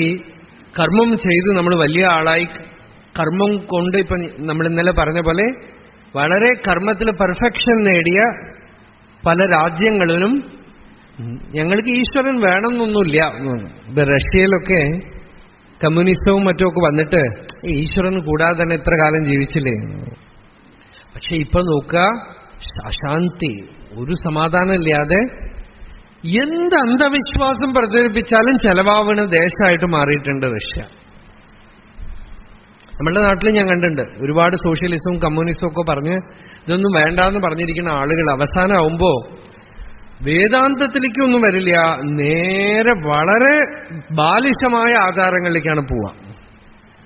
എന്താന്ന് വെച്ചാൽ ഭാവന, ഉള്ളിൽ ഈ ഭാവന ഉണ്ടല്ലോ, അതിനെ വാട്ടർ ടൈറ്റ് കമ്പാർട്ട്മെന്റിൽ ഇടാൻ പറ്റില്ല. വിശ്വാസം, ശ്രദ്ധ, ഭക്തി, ഇതൊക്കെയാണ് മനുഷ്യൻ. അല്ലാതെ മനുഷ്യൻ ഒരു പ്ലാസ്റ്റിക് സാധനമല്ല, ഒരു സിന്തറ്റിക് സാധനമല്ല. അവിടെ പ്രിയമുണ്ട്, ഭക്തിയുണ്ട്, ആനന്ദമുണ്ട്, വിശ്വാസമുണ്ട്, മാതൃഭാവം, പിതൃഭാവം ഒക്കെ ഉണ്ട്. ഇതൊക്കെ തന്നെ അന്തർയാമിയായ സഗുണബ്രഹ്മമായ ഈശ്വരനിൽ കാണുമ്പോഴേ മനുഷ്യന്റെ ജീവിതം പൂർണ്ണമാവുള്ളൂ.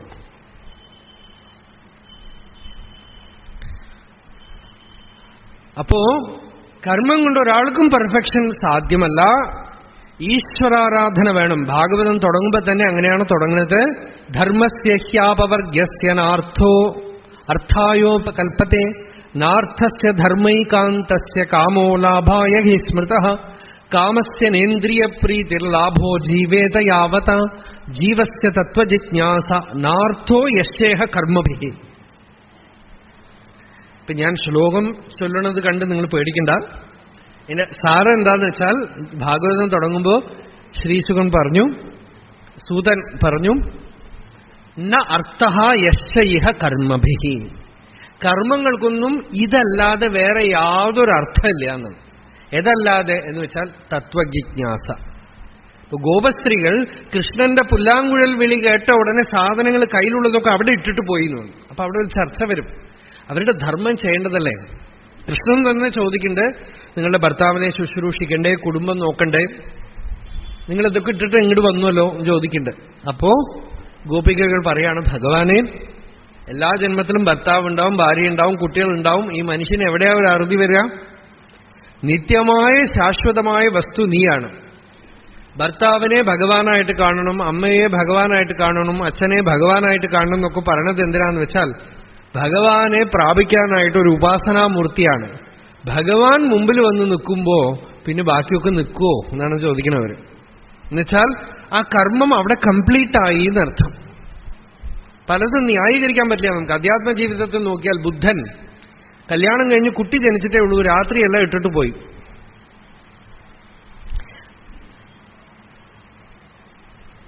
അത് നമുക്കൊരു വലിയ അപാകതയായിട്ട് തോന്നും. പക്ഷെ ലക്ഷ്യം കഴിഞ്ഞു കഴിയുമ്പോ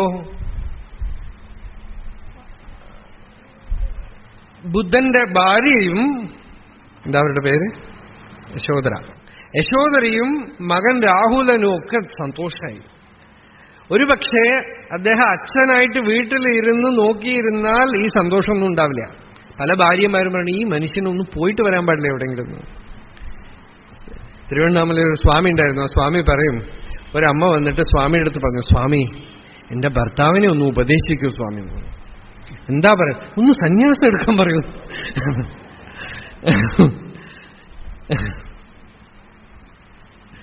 അങ്ങനെ പറയുന്നവരുണ്ട്. എന്താന്ന് വെച്ചാൽ ഉപദ്രവം സഹിക്ക വയ്യാതെ, ഒരു സമാധാനമൊന്നുമില്ല, സന്തോഷമൊന്നുമില്ല. ശങ്കരൻ അമ്മയെ വിട്ടിട്ട് പോകുമ്പോൾ ശങ്കര വിജയത്തിലൊരു ശ്ലോകമുണ്ട്. ശ്രീശങ്കരൻ ആര്യാമ്പാദേവിയെ വിട്ടിട്ട് പോകുമ്പോ, അമ്മയെ വിട്ട് 8 വയസ്സ് പോവാണല്ലോ, വേറെ അച്ഛനില്ല. അപ്പൊ പറയണ്ടേ, ഞാൻ കൂടെ ഇരുന്ന അമ്മയ്ക്ക് എന്ത് പ്രയോജനം ഉണ്ടാവും, അതിന്റെ ശതഗുണം ഫലമാപയിഷ്യേന്ന്. അതിന്റെ 100 മടങ്ങ് അമ്മയ്ക്ക് ഞാൻ വിട്ടിട്ട് പോയി ഭഗവത് പ്രാപ്തി നേടിയാൽ, ജ്ഞാനം നേടിയാൽ അമ്മ അനുഗ്രഹീതയായിട്ട് തീരും. ആ ലക്ഷ്യം ഇതിനെ ന്യായീകരിക്കും. എങ്ങനെയാണ് ന്യായീകരിക്കണമെന്ന് വെച്ചാൽ, ഏത് കർമ്മവും ഭഗവാനെ നേടിക്കഴിഞ്ഞാൽ കൃത്സ്ന കർമ്മം പൂർണ്ണമായി. അങ്ങനെ നേടിയിട്ടില്ലെങ്കിലോ, നിങ്ങൾ എത്ര പെർഫെക്റ്റ് ആയിട്ട് ചെയ്യൂ, all your perfection, all your sincerity amounts to only this, that you will add to the confusion, existing confusion. അത്രയേ ഉള്ളൂ. നിങ്ങൾ എത്ര പെർഫെക്റ്റ് ആയിട്ട് ചെയ്യൂ, എന്തൊക്കെ ചെയ്യൂ, അവസാനം എന്താ, സംസാര സമുദ്രം. അത്രയേ ഉള്ളൂ. അതാണ് ഈ ശ്ലോകം. കൃതി മഹോദധൗ പതന കാരണം. നിങ്ങൾ എന്ത് നല്ല കർമ്മം ചെയ്യൂ, ശരി ചെയ്തു, പിന്നെന്താ, വലിയ സയന്റിസ്റ്റ്, ശരി, നോബൽ പ്രൈസ് കിട്ടി, ശരി, എന്നിട്ടോ ഒരു അഭിമാനം ഉണ്ടായി, അഭിമാനം സന്തോഷമാണോ? അതിലും സന്തോഷമൊന്നുമില്ല. നിങ്ങൾ കണ്ടുപിടിച്ചത് എന്താ, ആറ്റം ബോംബ്. അതുകൊണ്ട് സന്തോഷമുണ്ടോ? ഇല്ല, ആർക്കും സന്തോഷമില്ല, എല്ലാവർക്കും അപമാനം, ലോകത്തിന് മുഴുവൻ ദുഃഖം, വിഷമം. എന്തൊക്കെയോ കണ്ടുപിടിച്ചു, ആ കർമ്മത്തിന് ഇഫക്റ്റ് കൊണ്ട് സന്തോഷമില്ല. ആരൊക്കെയോ കുറെ പേര് അംഗീകരിച്ചു, ഒരു അവാർഡ് കൊടുത്തു, അത്ര തന്നെ. ഇതെല്ലാം കഴിഞ്ഞ് മരിക്കുമ്പോൾ സന്തോഷമുണ്ടോ? സന്തോഷമൊന്നുമില്ല. എന്തേ? ലോകത്തിലെ ഏറ്റവും വലിയ സെലിബ്രിറ്റിയാണ്, ഒരുപാട് ആരാധിക്കപ്പെടുന്ന സെലിബ്രിറ്റീസ് പലരും സൂസൈഡ് ചെയ്യാണ്, ആത്മഹത്യ ചെയ്യാണ്. എന്താന്ന് വെച്ചാൽ ഡിപ്രഷൻ. എന്തേ? അവര് ചെയ്ത് കർമ്മത്തില് നമ്മൾ പറയുന്ന പെർഫെക്ഷൻ നേടിയവരാണ്. വളരെ ആരാധിക്കപ്പെടുന്നവർ, ലോകം മുഴുവൻ ആരാധിക്കപ്പെടുന്ന ആളുകളാണ്. സന്തോഷമൊന്നുമില്ല.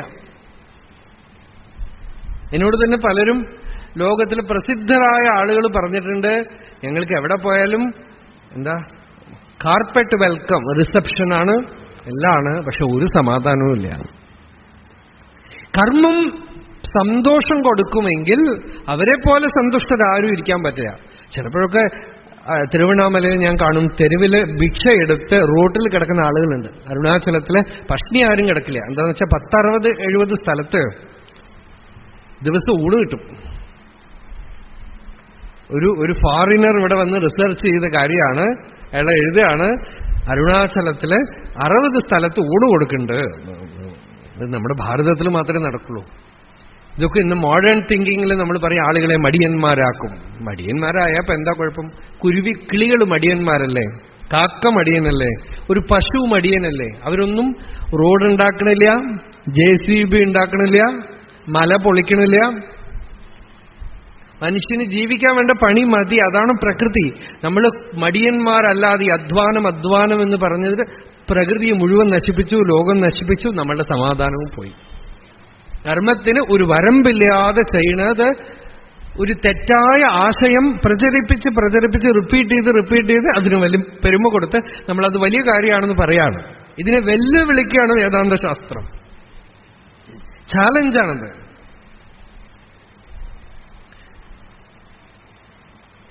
മനുഷ്യന് അത്ര കണ്ട അഭിമാനമുണ്ട് കർമ്മത്തിന്റെ അടുത്ത്.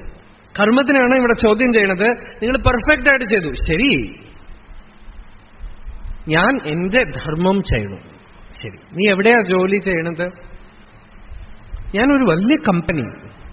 ആ കമ്പനിയിൽ എന്താ ഉണ്ടാക്കണത്? എന്തോ ബീവറേജ് ആണ്. അത് കുടിക്കുന്ന ആളുകളൊക്കെ എവിടെ? ഇയാള് ഒന്നും കുടിക്കണില്ല. ഇയാൾ സന്ധ്യാവന്ദനം ചെയ്യണു, അമ്പലത്തിൽ പോണു, ഭക്തി ചെയ്യണു. അയാൾ അവിടെ കണക്ക് മാത്രമാണ് നോക്കുന്നത്. ആ കണക്ക് മാത്രമേ നോക്കുള്ളൂ. അയാൾ അതൊന്നും ഉണ്ടാക്കണില്ല, ഒന്നും ചെയ്യണില്ല. പക്ഷെ ആ ചെയ്യുന്ന കർമ്മത്തിന് ഒരു പെർഫെക്ഷൻ ഉണ്ട്. അത് അയാള് ഇൻഡിവിജ്വലാണ്, അയാൾക്കൊന്നും ചെയ്യാൻ പറ്റില്ല. നമ്മൾ കർമ്മത്തിന്റെ ഇഫക്റ്റ് ഒന്ന് നോക്കിയാൽ ഒന്നും കാര്യമില്ല. നിങ്ങൾ എത്ര പെർഫെക്റ്റ് ആയിട്ട് കർമ്മത്തിൽ മനസ്സിനെ വെക്കൂ, സംസാര സമുദ്രത്തിൽ വീഴും.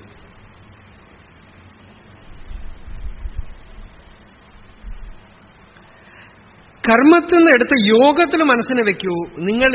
നിങ്ങളുടെ ജോലി എന്താണെങ്കിലും ശരി, നിങ്ങളുടെ പ്രാരബ്ധം എവിടെയാണെങ്കിലും ശരി, ഇപ്പൊ അർജുനനെ പോലെ യുദ്ധം ചെയ്യുക, അതിനു വേണ്ടിയിട്ടാണ് ഭഗവാൻ ഈ യുദ്ധം എന്നുള്ള കർമ്മത്തിനെ എടുത്തത്. കാരണം ഏറ്റവും ഭയങ്കരമായ പ്രാരബ്ധം. അമ്പലത്തിൽ പൂജ അങ്ങനെ ഒരാൾക്ക് ഉപദേശിച്ചാൽ ഗീത പോരെ?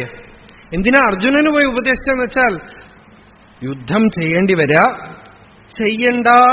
ചെയ്യരുത് എന്ന് വാദിക്കുക അർജുനൻ. അത് ചെയ്യുന്നത് തെറ്റാണെന്നും അതിന്റെ നെഗറ്റീവ് ഫലങ്ങളൊക്കെ പറയുക. എന്നിട്ട് ഭഗവാൻ പറഞ്ഞു യുദ്ധം ചെയ്യുന്നു. പലർക്കും ഒരു ആശ്ചര്യ, യുദ്ധം ചെയ്യാനല്ല ഭഗവാൻ പറഞ്ഞത്. ഭഗവാൻ പറഞ്ഞത്, അർജുന നിന്നെ കൊണ്ട് യുദ്ധം ചെയ്യാതിരിക്കാൻ പറ്റില്ലപ്പാ. എന്താന്ന് വെച്ചാൽ ഈശ്വരാജ്ഞയാണ് നിന്റെ യുദ്ധം. നിന്റെ തീരുമാനമൊന്നുമല്ല, നീ തീരുമാനിച്ചിട്ടൊന്നുമല്ല ഈ യുദ്ധം നടക്കുന്നത്. ഈശ്വരാജ്ഞയ. യതി അഹങ്കാരമാശ്രിത്യ നയോത്സീതി മന്യസേ. അഹങ്കാരം കൊണ്ട് ഞാൻ ചെയ്യില്ല എന്ന് നീ പറയുകയാണെങ്കിൽ മിഥ്യൈഷ വ്യവസായസ്ഥേ, വെറുതെ മിഥ്യ. പ്രകൃതി സ്വാം നിയോക്ഷ്യതി. പ്രകൃതി തന്നെ ഫോഴ്സ് ചെയ്യും, തന്നെ പ്രബലമായിട്ട് യുദ്ധം ചെയ്യിപ്പിക്കും.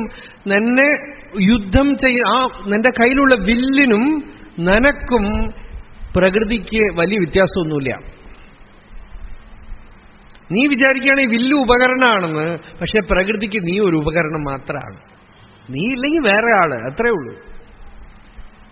ഹൃദയവിത്വാം ന ഭവിഷ്യന്തി സർവേ. ഭഗവാൻ പറഞ്ഞത്, ഈ ഭഗവാൻ അവിടെ കാലപുരുഷനായിട്ടാണ് പറഞ്ഞത് അർജുനനടുത്ത് ഗീതയിൽ. കാലപുരുഷനായിട്ടാണ്. നീ ഇല്ലെങ്കിൽ യുദ്ധം നടക്കില്ല എന്ന് ഇവരൊക്കെ ഇപ്പൊ ജീവിക്കുന്നതാണ് വിചാരിക്കുന്നത്. നീ ഇല്ലെങ്കിലും ഇവരൊക്കെ മരിക്കും. ചിലപ്പോ നീ കൊല്ലുന്നതിന് മുമ്പ് തന്നെ 1-2 പേര് ഹാർട്ട് അറ്റാക്കിലും മരിക്കും. ഹൃദയവിത്വാം ന ഭവിഷ്യന്തി സർവേ. ഇതിൽ ആരെങ്കിലും ജീവിക്കണമെങ്കിൽ തന്നെ കൊണ്ട് കൊല്ലാനേ പറ്റില്ലപ്പാ. ഇത് ജൈമിനീയ പർവ്വത്തിൽ ഒരു കഥ പറയും. ഈ കാര്യം വ്യാസൻ പറയും. ഈശ്വരൻ രക്ഷിതം ജീവതി എന്നൊരു ആശയം. അതായത് ഈശ്വരൻ രക്ഷിച്ചാൽ ഏതിന്റെ നടുവിലും ജീവിക്കും എന്ന് വ്യാസൻ പറയാണ്. അപ്പോ അത് നിരൂപണം ചെയ്യാനായിട്ട് പാണ്ഡവരെയൊക്കെ വിളിച്ചുകൊണ്ട്, മുഖ്യമായിട്ട് ജനമേജയനെ വിളിച്ചുകൊണ്ട് പോയി യുദ്ധഭൂമിയിൽ പോയി ഒരു വലിയ മണി കിടക്കും. ഈ മണി തനിക്ക് അറിയോ എന്ന് ചോദിച്ചു വ്യാസൻ. അറിയില്ല.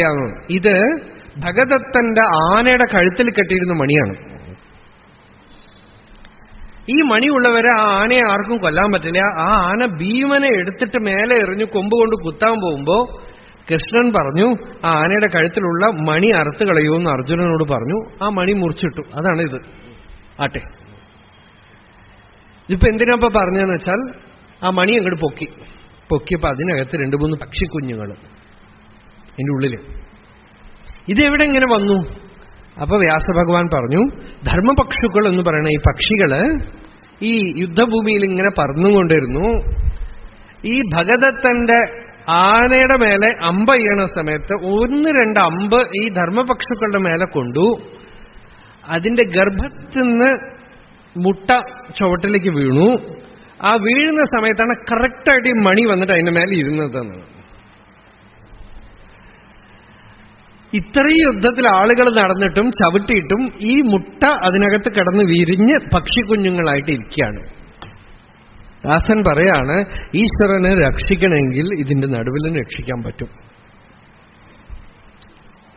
വേറെ വിഷയമാണ്.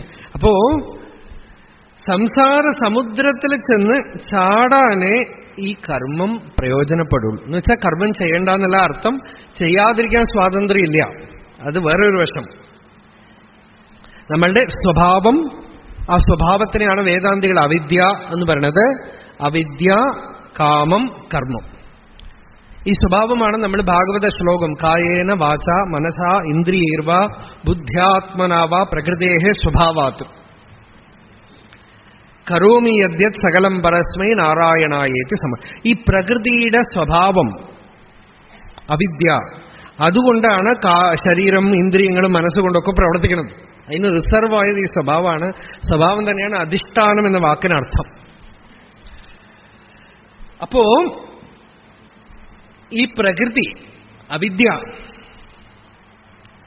ഇതിനനുസരിച്ച് മനുഷ്യന് പ്രവർത്തിക്കേണ്ടി വരുന്നു. പ്രവർത്തിക്കാതിരിക്കാൻ സ്വാതന്ത്ര്യമില്ല. ആ ഭാവശരീരത്തിന് ഒന്നും ചെയ്യാൻ പറ്റില്ല. പ്രവൃത്തി അയാളിലൂടെ നടക്കും. പക്ഷേ ആ പ്രവൃത്തിയുടെ ഫലം എന്താ? സംസാരക്കടലില് വീഴ, കർമ്മസമുദ്രത്തിൽ ചാടിക്കുമല്ലാതെ ഗതിയിനെ എന്നുമേ കാണിക്കില്ല. അതാണ് വാക്ക്. നോക്കൂടാ, മലയാളം നോക്കൂടാ. കർമ്മസമുദ്രത്തിൽ ചാടിക്കുമല്ലാതെ ഗതിയിനെ എന്നുമേ കാണിക്കില്ല. അതാണ് മലയാളം. മലയാളം ഉണ്ട് അതിന് പുറകില്. കർമ്മഫലങ്ങളോ നശ്വരം, വാസനാകാര വിത്തായത് കൂടെ കൂടെ കർമ്മസമുദ്രത്തിൽ ചാടിക്കുമല്ലാതെ ഗതിയിനെ എന്നുമേ കാണിക്കില്ല. അവിദ്യ, കാമം, കർമ്മം. കർമ്മത്തിൽ നിന്ന് പിന്നെയും ചിത്തവൃത്തി, സംസ്കാരം, വാസന.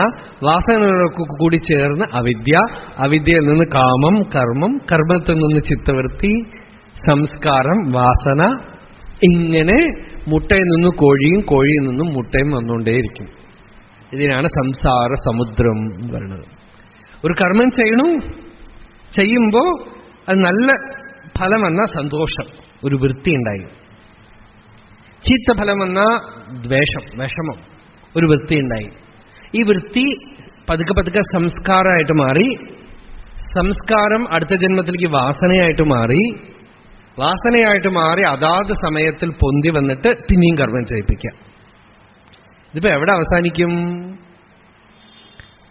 ഈ സംസ്കാരം ഫോം ആവാതെ ആവണം അല്ലേ? കർമ്മം ചെയ്യുമ്പോ ഉള്ളില് ഫോട്ടോ പിടിക്കാതെ ഇരിക്കണം. എങ്ങനെ സാധിക്കും? അതിന് രമണ ഭഗവാൻ അരുണാചല അഷ്ടകത്തിൽ ഒരു കാര്യം പറഞ്ഞു. പഴയ കാലത്ത് ഈ ഫോട്ടോഗ്രാഫ് എടുത്ത്, ഇപ്പൊ അതൊക്കെ മാറിയല്ലോ. ഫോട്ടോ എടുത്തു കഴിഞ്ഞാൽ ആ ഫിലിം നെഗറ്റീവ് സൂര്യ വെളിച്ചമില്ലാതെ ഒരു ഇരുട്ട് റൂമിൽ വെച്ച് ഡെവലപ്പ് ചെയ്യും. ആ നെഗറ്റീവ് സൂര്യ വെളിച്ചത്തിൽ കാണിച്ചു കഴിഞ്ഞാൽ പിന്നെ ഫോട്ടോ എടുക്കുക, നെഗറ്റീവ് ഡെവലപ്പ് ചെയ്യാൻ പറ്റില്ല അല്ലേ? അതുപോലെ ഉള്ളിലുള്ള ഈ വാസനകൾ മുഴുവനും ആത്മാനുഭൂതിയുടെ സൂര്യ വെളിച്ചം തട്ടിക്കഴിഞ്ഞാൽ വെന്തുപോകും, പിന്നെ ഒന്നും ഡെവലപ്പ് ആവില്ല. ഈ ആത്മജ്ഞാനം വരുന്നവരെ, ആത്മാനുഭവം വരുന്നവരെ അവിദ്യ, കാമം, കർമ്മം, വൃത്തി, സംസ്കാരം, വാസന, സ്വഭാവം, അവിദ്യ, കാമം, കർമ്മം, ഇങ്ങനെ ചുറ്റിക്കൊണ്ട്. ഇതാണ് കർമ്മസമുദ്രത്തിൽ ചാടിക്കും എന്ന് പറയുന്നത്. ഒരു കർമ്മം അടുത്ത മൊമെന്റ് ഞാൻ എന്ത് ചെയ്യും എനിക്കറിയില്ല. ധർമ്മപുത്രർ പറയാണ്, പകിട കളിക്കാൻ, ചൂത് കളിക്കാൻ തോന്നിയല്ലോ എന്നാണ്. എങ്ങനെ തോന്നിയാ അറിയില്ല. ശകുനി പറയണു അയാൾക്ക് നല്ല വാസനയാണത്, അതിന് വിളിച്ചാ വരും, പെട്ടോളും. അതിലാണ് കയറി തലവിധി പിടിക്കുന്നത്. വിനയിൻ വിളൈവ് വിളിവുற்று വിത്താய் വിനൈക്കടൽ വീഴ്ത്തിടും ഉന്തീപ്പറ വീട് തറൽ ഇല്ലൈ ഉന്തീപ്പറ. ഇതാണ് തമിഴ്. വിനയിൻ വിളൈവ്, കർമ്മഫലങ്ങളോ നശ്വരം. കർമ്മത്തിന് ഫലം കിട്ടി എത്ര നേരത്തേക്ക് ഇരിക്കും? ഒരു ചെറിയ ഫലത്തിന് വേണ്ടിയാണ് നമ്മൾ കർമ്മം ചെയ്യണത്. ആ ഫലം കിട്ടിയ എത്ര നേരം ഉണ്ടാവും? ഫൽഗുലീയതേ ഇതി ഫലം. പെട്ടെന്ന് അങ്ങോട്ട് മറഞ്ഞു പോകും. അത് അനുഭവിക്കുമ്പോൾ നല്ല സുഖമായിട്ടുണ്ട്. എത്ര നേരത്തേക്ക് അല്ലേ? ഒരുപാട് മെനക്കെട്ടിട്ട് എന്തൊക്കെയോ പലഹാരമൊക്കെ ഉണ്ടാക്കും, ജിലേബി ഉണ്ടാക്കും. അത് അരച്ച് ഇപ്പൊന്നും ഉണ്ടാക്കാനേ ആർക്കും അറിയില്ല. അത് അരച്ച് അത് തുണിയിൽ കെട്ടി അതിങ്ങനെ എവിടെ തുടങ്ങി എവിടെ അവസാനിച്ചു എന്നേ അറിയില്ല. അങ്ങനെ അത് ചുരുട്ടി കൂട്ടി ഒക്കെ ചെയ്തിട്ട് വായിലിട്ട് കഴിക്കും. ആയിലിട്ട് ഇവിടുന്ന് ഇവിടേക്ക് ഇറങ്ങുന്ന വരെയാണ് അതിന്റെ ടൈം. അതിൻ്റെ ഇടയിൽ കൂടെ ഇനിയും തിന്നണം എന്നുള്ള ആഗ്രഹം, തിന്നാൻ ഷുഗർ വരുമോ എന്നുള്ള പേടി, എന്തൊക്കെയോ വിഷമങ്ങള്. ഈ ഫലം അല്പനേരത്തേക്ക് നിന്നു, അനുഭവിച്ചു, കഴിഞ്ഞു. പക്ഷെ അതിന് പണിയെടുക്കുന്നത് എത്ര നേരത്തേക്കാ, എത്ര നേരാ അല്ലേ? ഒരു ചെറിയ പലഹാരം ഉണ്ടാക്കണ കാര്യം,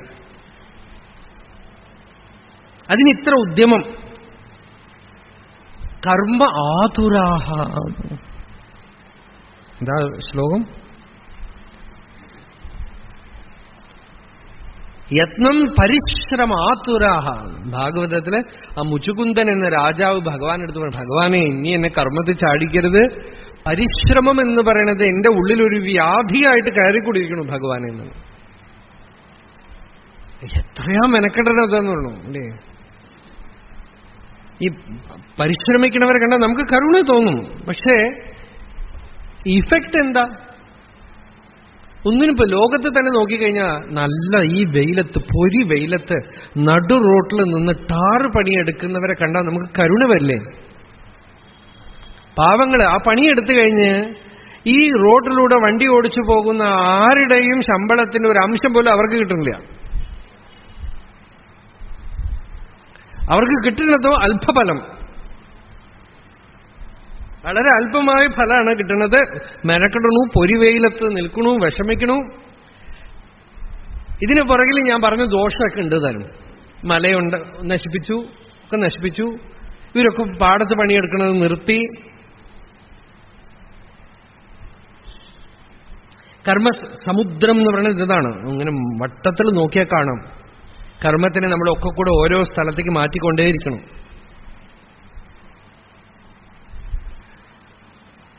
ഇപ്പം നെൽപ്പാടത്ത് പണിയെടുക്കണവരില്ല, ഒക്കെ പോയി. ഇനി എത്ര കാലത്തേക്ക് വണ്ടി ഈ വിധത്തിൽ ഓടുന്നു പറയാൻ വയ്യ. കുറെ കഴിയുമ്പോഴാണ് അറിയാം. അതൊക്കെ ഈശ്വരന്റെ നിയതി. എന്താണെന്ന് വെച്ചാൽ ആ കളക്റ്റീവ് കർമ്മമാണ്. നമ്മൾക്ക് എന്തോ ഒരു ബുദ്ധിമുട്ട് അനുഭവിക്കാനുണ്ടെങ്കിൽ കുറെ കാലത്തേക്ക് ഇങ്ങനെ കൊണ്ടുപോയിട്ട് ഭഗവാൻ അവസാനം നിർത്തുമ്പോ കാണും, ചുറ്റും നോക്കുമ്പോൾ കാണാൻ അരിയില്ല. നമ്മൾ കമ്പ്യൂട്ടർ തന്നെ തിന്നണം.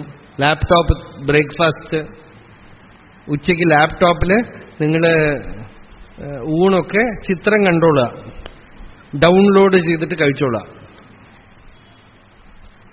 ഇത് ഭഗവാൻ കൊണ്ടുവരും. അതുവരയ്ക്കും നിങ്ങളെ ഒക്കെ മറന്നുപോകും. നിങ്ങൾ മറന്നുപോകും. ഇതൊന്നും ഇല്ലാതെ കൂടി കഴിച്ചോളാം. ഇപ്പൊ എന്നോട് പറയണത്, ചിലരൊക്കെ പറയണത് എത്രയോ കാലം അരിയൊക്കെ ബുദ്ധിമുട്ടുണ്ട്, ഇപ്പൊ എത്ര അരിയാ കിട്ടണത്, എന്തൊക്കെ അരി എന്നാണ്, പ്ലാസ്റ്റിക് കൊണ്ടുള്ള അരിയൊക്കെ വന്നു എന്നാ പറയണപ്പോ. ചൈനയിൽ നിന്ന് പ്ലാസ്റ്റിക് കൊണ്ടുള്ള അരി, സിന്തറ്റിക് അരി, എന്തൊക്കെ വരുമോ അല്ലേ. അങ്ങനെ വന്നാലും എന്താ കാരണം? കർമ്മഫലങ്ങൾ, വിനയ് എന്നാണ് പറഞ്ഞത്. അതായത് എപ്പോഴോ ചെയ്ത പാപകർമ്മം കളക്റ്റീവായിട്ട് ഒരു സമയത്ത് ദുരിത രൂപത്തിൽ വരും. എപ്പോഴോ ചെയ്ത പുണ്യകർമ്മം കളക്റ്റീവായിട്ട് സമൂഹത്തിൽ ഈ മാറ്റമൊക്കെ വന്നത് ആർക്കൊക്കെയോ എത്രയോ കാലം സങ്കല്പിച്ച് അനുഭവിക്കാനുള്ളതാണ്. ഇത്രയും ഒക്കെ സുഭിക്ഷം പുറമേക്ക്. ഇത് തന്നെ നാളെ ഇനി വേറെ ദുർഭിക്ഷമായിട്ട് മാറും. ഇതാണ് കർമ്മസമുദ്രം എന്ന് ഭഗവാൻ പറഞ്ഞത്. ഇത് ഒരു വ്യക്തിയുടെ അല്ല. അതുകൊണ്ട് തന്നെ ഒരു വ്യക്തിക്ക് പുറത്തു പോകാനൊന്നും പറ്റില്ല. ഒരു വ്യക്തി പറയണം ഞാൻ നല്ല ഫാമിങ്ങേ ചെയ്യുള്ളൂ, ഇതിലേക്കൊന്നും ചെയ്യില്ല ഒക്കെ പറയാം. പക്ഷെ എന്നാലും അതിലും ഇതൊക്കെ വന്നു ചേരും. അയാൾ ഒഴിക്കുന്ന വെള്ളത്തിലുണ്ടാവും ബുദ്ധിമുട്ട്, കാറ്റിലുണ്ട് ആ ദോഷം. ഇനിയിപ്പോ ഇതൊക്കെ കഴിഞ്ഞ് നല്ല ഓർഗാനിക് ആയിട്ട് നല്ല അരിയൊക്കെ കൊണ്ടുവന്ന് കഴിച്ചു കഴിഞ്ഞാൽ നമ്മൾക്ക് വിഷം തിന്ന് പ്രാക്ടീസായിട്ട് ഇത് ദഹിക്കൂല. ഒക്കെ മാറ്റിമറിച്ചു അല്ലേ. നമുക്ക് പശു പാല് എന്ന് വെച്ചാൽ പാലൊന്നുമല്ല, പശുവുമല്ല, അത് ശരിക്കും പ്രസവിക്കണില്ല. ഇനി പശുവിന്റെ പാല് വേണമെന്ന് പറഞ്ഞാൽ പശുവിന് വേറെ എന്തൊക്കെയോ തീറ്റ കൊടുത്തിട്ടാണ് പാല് ഇഷ്ടം പോലെ ചറ പിറയുന്ന മെഷീന് പോലെയാണ് കറക്കും. ഒരു മെഷീന് പാല് വരേണ്ട പോലെയാണ് പശു കറക്കണത്. ഇതൊക്കെ കർമ്മത്തിന്റെ പെർഫെക്ഷൻ ആണെന്ന് നിങ്ങൾ പറയുമെങ്കിലും ഒന്ന് ആലോചിച്ച് നോക്കൂ. അതിന് ഹൃദയവുമില്ല, അറിവുമില്ല, ധർമ്മവുമില്ല. ഡെക്സ്റ്റിറിറ്റി ഇൻ ആക്ഷൻ എന്ന് നിങ്ങൾ വ്യാഖ്യാനം കൊടുത്താൽ യോഗത്തിന് ഇതൊക്കെ ഡെക്സ്റ്റിറിറ്റിയാണ്. പഴയ കാലത്ത് പാല് കിട്ടണമെങ്കിൽ എത്രയോ സ്ഥലത്ത് പോയി ഉരിയും നാവുരിയും ഒക്കെ ആയിട്ട് കൊണ്ടുവരണം. ഇതിപ്പോ പോയി കഴിഞ്ഞാൽ ഏത് ഷോപ്പിൽ പോയാലും പാല് കിട്ടും. അത് എന്ത് സാധനമാണെന്ന് സർവേശ്വരനെ അറിയും. അതൊക്കെ കൊണ്ടുവന്ന് പാക്കറ്റ് പൊളിച്ചിട്ട് ശിവലിംഗത്തിന് മേലെ നമസ്തേ രുദ്രമന്യവ ഉതോ ദൈഷവേ നമഃ.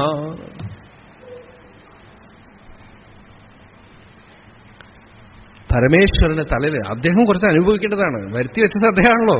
കർത്തുരാജ്ഞയാ പ്രാപ്യതേ ഫലം. അദ്ദേഹം ഫലം അനുഭവിക്കട്ടെ, കർത്താവ് അനുഭവിക്കട്ടെ. ഞങ്ങൾക്ക് തരുന്നതൊക്കെ ഞങ്ങൾ തിരിച്ചങ്ങോട്ട് തരുന്നു. ദേവാൻ ഭാവയതാനേന. ഞങ്ങൾക്ക് പാക്കറ്റ് പാല് തന്നാൽ ഞങ്ങൾ പാക്കറ്റ് പാലേന ജുഹോമി. തെറ്റൊന്നുമില്ല. യതന്ന പുരുഷോ ഭവതി തദന്നാഹ തസ്യ ദേവതാഹ എന്നാണ് രാമായണത്തിൽ രാമൻ പറഞ്ഞ്. ഈ പുരുഷൻ എന്ത് കഴിക്കണോ അത് തന്നെ ദേവതയ്ക്ക്. ഞങ്ങൾക്ക് പാക്കറ്റ് പാലാണ് കിട്ടണം, നിങ്ങൾ കഴിച്ചോളാം. ഇഷ്ടപ്പെട്ടിട്ടില്ലെങ്കിൽ വേറെ പാല് തരൂ. അല്ലാതെ ഇപ്പൊ ഞങ്ങൾ പാക്കറ്റ് പാല് കഴിച്ച് അങ്ങക്ക് പശുവിനെ കൊണ്ട് കറന്നു തരാനൊന്നും പറ്റില്ല. അതാണ് മനുഷ്യന്റെ വാദം. അത് സത്യമാണ്. ഇത് കളക്റ്റീവാണത്. മുഴുവൻ നോക്കിയാൽ ഇതാണ് കർമ്മസമുദ്രം എന്ന് പറയുന്നത്.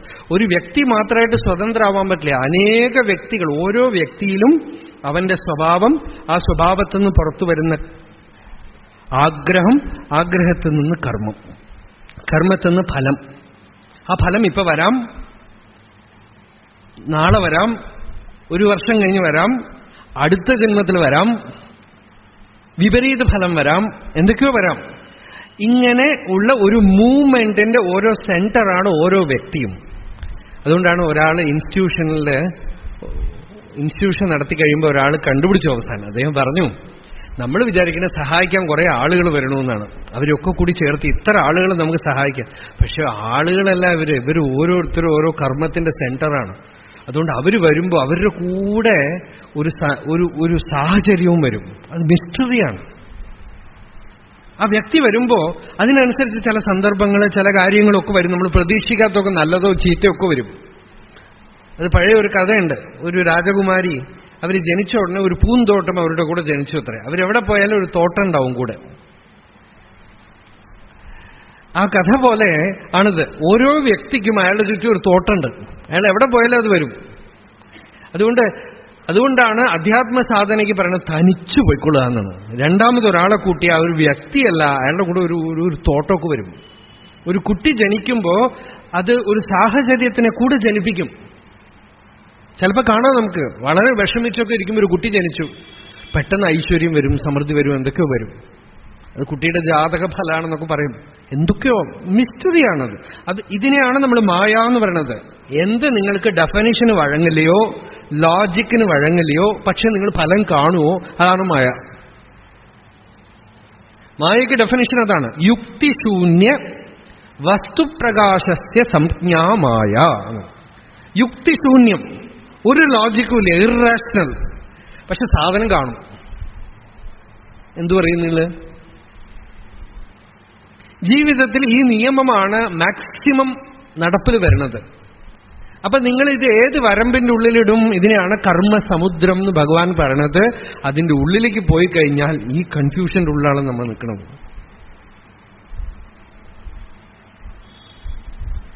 ഫലം കിട്ടിയിട്ട് സന്തോഷമായിട്ടിരിക്കാൻ പറ്റില്ല, അശാശ്വതം. ശരി, കർമ്മം ചെയ്ത് ഫലം അനുഭവിച്ചാലോ ഗതി നിരോധകം. ഈ കൺഫ്യൂഷനിൽ പെട്ട് നമ്മളുടെ മനസ്സും ഇതിനകത്ത് പോയി ആഘാത പ്രത്യാഘാതം ഏറ്റിട്ട് തത്വജ്ഞാനത്തിനുള്ള വഴിയൊക്കെ തടസ്സപ്പെട്ട് ആത്മവിചാരം ചെയ്യാൻ സാധിക്കില്ല, മനസ്സ് സമാധാനത്തോടെ ഇരിക്കില്ല, അധ്യാത്മമാർഗത്തിലേക്ക് പോവാൻ പറ്റില്ല. ഗതി നിരോധം ഈ കർമ്മം ഉണ്ടാക്കിക്കൊണ്ടേയിരിക്കും. ഒരു സാധന, ഭക്തി, എല്ലാത്തിനും പ്രതിബന്ധം ഉണ്ടാക്കിക്കൊണ്ടിരിക്കും. എന്ത് ചെയ്യാൻ പുറപ്പെട്ടാലും പ്രതിബന്ധം വരും. എന്താ ഇതിന്റെ സ്വഭാവം അത്. അപ്പോ കർമ്മയോഗം എന്ന് പറഞ്ഞാൽ അതിന്റെ മെയിൻ ഡെഫിനിഷൻ എന്താന്ന് വെച്ചാൽ സിംപ്ലിഫൈ ലൈഫ്. തനിച്ചാണെങ്കിൽ വളരെ നല്ലതാ. നിങ്ങളുടെ കർമ്മത്തിന് ഈശ്വരാർപ്പിതം, നേച്ഛയാകൃതം, ചിത്തശോധകം, മുക്തിസാധകം. ഷോർട്ട് ഫോമാണ്. ടെലഗ്രാം സാൻസ്ക്രിറ്റ് എന്ന് പറഞ്ഞ ഇതാണ്. ഈശ്വരാർപ്പിതം. ഈ കർമ്മം എങ്ങനെ ചെയ്യണം? ഈശ്വരാർപ്പിതമായിട്ട് ചെയ്തു. ഈശ്വരാർപ്പിതം എന്ന് വെച്ചാൽ നേച്ഛയാകൃതം. ഇച്ഛയോടുകൂടെ ചെയ്യരുത്, ഡിസയറോടുകൂടെ ചെയ്യരുത്. ശരിക്കും പറഞ്ഞാൽ ഈശ്വരന് അർപ്പിക്കുക എന്ന് പറഞ്ഞാൽ ഈശ്വരന് ഒരാളെ വെച്ചുകൊണ്ട് എങ്ങനെ അർപ്പിക്കും? സങ്കല്പം കൊണ്ട് ചെയ്യണോ? നിങ്ങള് അഭിമാനമില്ലാതെ സ്വാർത്ഥതയില്ലാതെ ആയിത്തീർന്നു കഴിഞ്ഞാൽ ഈശ്വരന്റെ കാരുണ്യശക്തി നിങ്ങളെ ഒരു ഉപകരണമാക്കിക്കൊണ്ട് പ്രവർത്തിക്കും. കരുണ അഥവാ അരുൾ അഥവാ കൃപ, ആ ശക്തി പ്രവർത്തിക്കുമ്പോഴേ ആ കർമ്മം ഈശ്വരന്റെ കർമ്മമാണ്. ശ്രുതി തന്നെ പറയണു, യഥാ അഭ്രം യഥാ സ്ഥനയിത്നുഹു. ഇടി വെട്ടണു, മഴ പെയ്യണു, കാറ്റ് വീശണു, ഇതൊക്കെ എന്ത് സങ്കല്പ? പ്രകൃതിയിൽ നടക്കുന്ന കർമ്മങ്ങളൊക്കെ എങ്ങനെ നടക്കണു? അതുപോലെ നമ്മളുടെ വ്യക്തി ശരീരത്തിലും നമ്മളെ കൊണ്ട് ചെയ്യപ്പെടേണ്ട കർമ്മം അന്തര്യാമിയായ ആ ഈശ്വരന്റെ ഹൃദയസ്ഥാനത്ത് നിന്ന് ആക്ഷൻ വരും, മനസ്സിൽ നിന്ന് വരില്ല.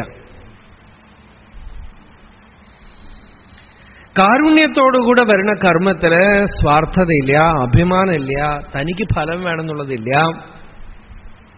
തനിക്ക് എന്തെങ്കിലും കിട്ടാൻ വേണ്ടി ചെയ്യണില്ല. ഹൃദയമാണ് അവിടെ പ്രവർത്തിക്കുന്നത്, മൈൻഡല്ല.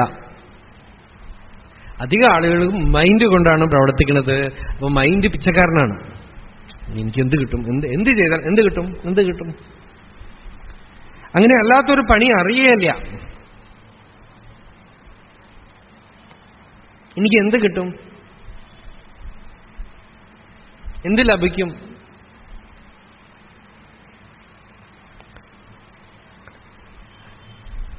ഈശ്വരാർപ്പിതല്ല. ചിലരൊക്കെ കുറെ പണം കിട്ടിക്കഴിഞ്ഞാൽ കുറച്ച് ദാനം ഈശ്വരന് വേണ്ടി കൊടുക്കും. അത് ഈശ്വരാർപ്പിതം. ഒരു പയ്യൻ കൊച്ചുകുട്ടിയായിരിക്കുമ്പോൾ സ്കൂളിൽ പോയിട്ട് ഗുരുവായൂരപ്പ എനിക്ക് നല്ല മാർക്ക് കിട്ടണേ എന്ന് പ്രാർത്ഥിച്ചു. അയാൾ ക്ലാസ്സിൽ ഫസ്റ്റായി. ഒരാളുടെ ജീവിതമാണ്. അയാൾ തുടർന്ന് ഓരോ പരീക്ഷയ്ക്കും ഗുരുവായൂരപ്പനോട് പ്രാർത്ഥിച്ചു, പഠിക്കുകയും ചെയ്തു, നല്ല മാർക്ക് കിട്ടി. അവസാനം 10ാം ക്ലാസ്സായി. എനിക്ക് റാങ്ക് കിട്ടണം എന്ന് പറഞ്ഞ് പ്രാർത്ഥിച്ചു, പഠിച്ചു, റാങ്ക് കിട്ടി, നല്ല കോളേജിൽ അഡ്മിഷൻ കിട്ടി. പിന്നെ അതൊക്കെ കഴിഞ്ഞ് എൻട്രൻസ് കിട്ടണമെന്ന് പ്രാർത്ഥിച്ചു, എൻട്രൻസ് കിട്ടി. ഇയാൾ വലിയൊരു ജോലി കിട്ടണമെന്ന് പ്രാർത്ഥിച്ചു, ആ ജോലി തന്നെ കിട്ടി. അവസാനം പറഞ്ഞു ഇഷ്ടപ്പെട്ട ഒരു കുട്ടിയെ കല്യാണം കഴിക്കണം എന്ന് പ്രാർത്ഥിച്ചു, അതേപോലെ നടന്നു.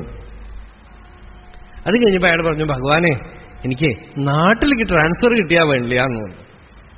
അതും കിട്ടി. കുറച്ച് കഴിഞ്ഞു പറഞ്ഞു ഭഗവാൻ ഞങ്ങൾ തനിയെ വരണു, രണ്ടുപേരും കൂടെ വരണു, ഒരു ആൺകുട്ടി ജനിച്ചാൽ വേണ്ടില്ല. ഒരു കുട്ടിയും ജനിച്ചു. എല്ലാം കഴിഞ്ഞപ്പോൾ ഇയാൾക്ക് തോന്നി ഭഗവാൻ എല്ലാം തന്നു എനിക്ക്, ഇനി ഞാൻ എന്തെങ്കിലുമൊക്കെ ചെയ്യണം. കുറെ പണം കയ്യിൽ വെച്ച് ഒരു അമ്പലത്തിന് മുമ്പിൽ പോയിട്ട് ഭിക്ഷക്കാരെയൊക്കെ വിളിച്ച് ആൾക്ക് 2 രൂപ 3 രൂപ അങ്ങനെ കൊടുത്തോണ്ടേയിരുന്നു. അത് കുറെ ആളുകൾ, കൈയില്ലാത്തവർ, കാലില്ലാത്തവർ, നടക്കാൻ വയ്യാത്തവർ, വയസ്സായവർ, ഇങ്ങനെ ഒരു 10-30 പേര് വന്നു.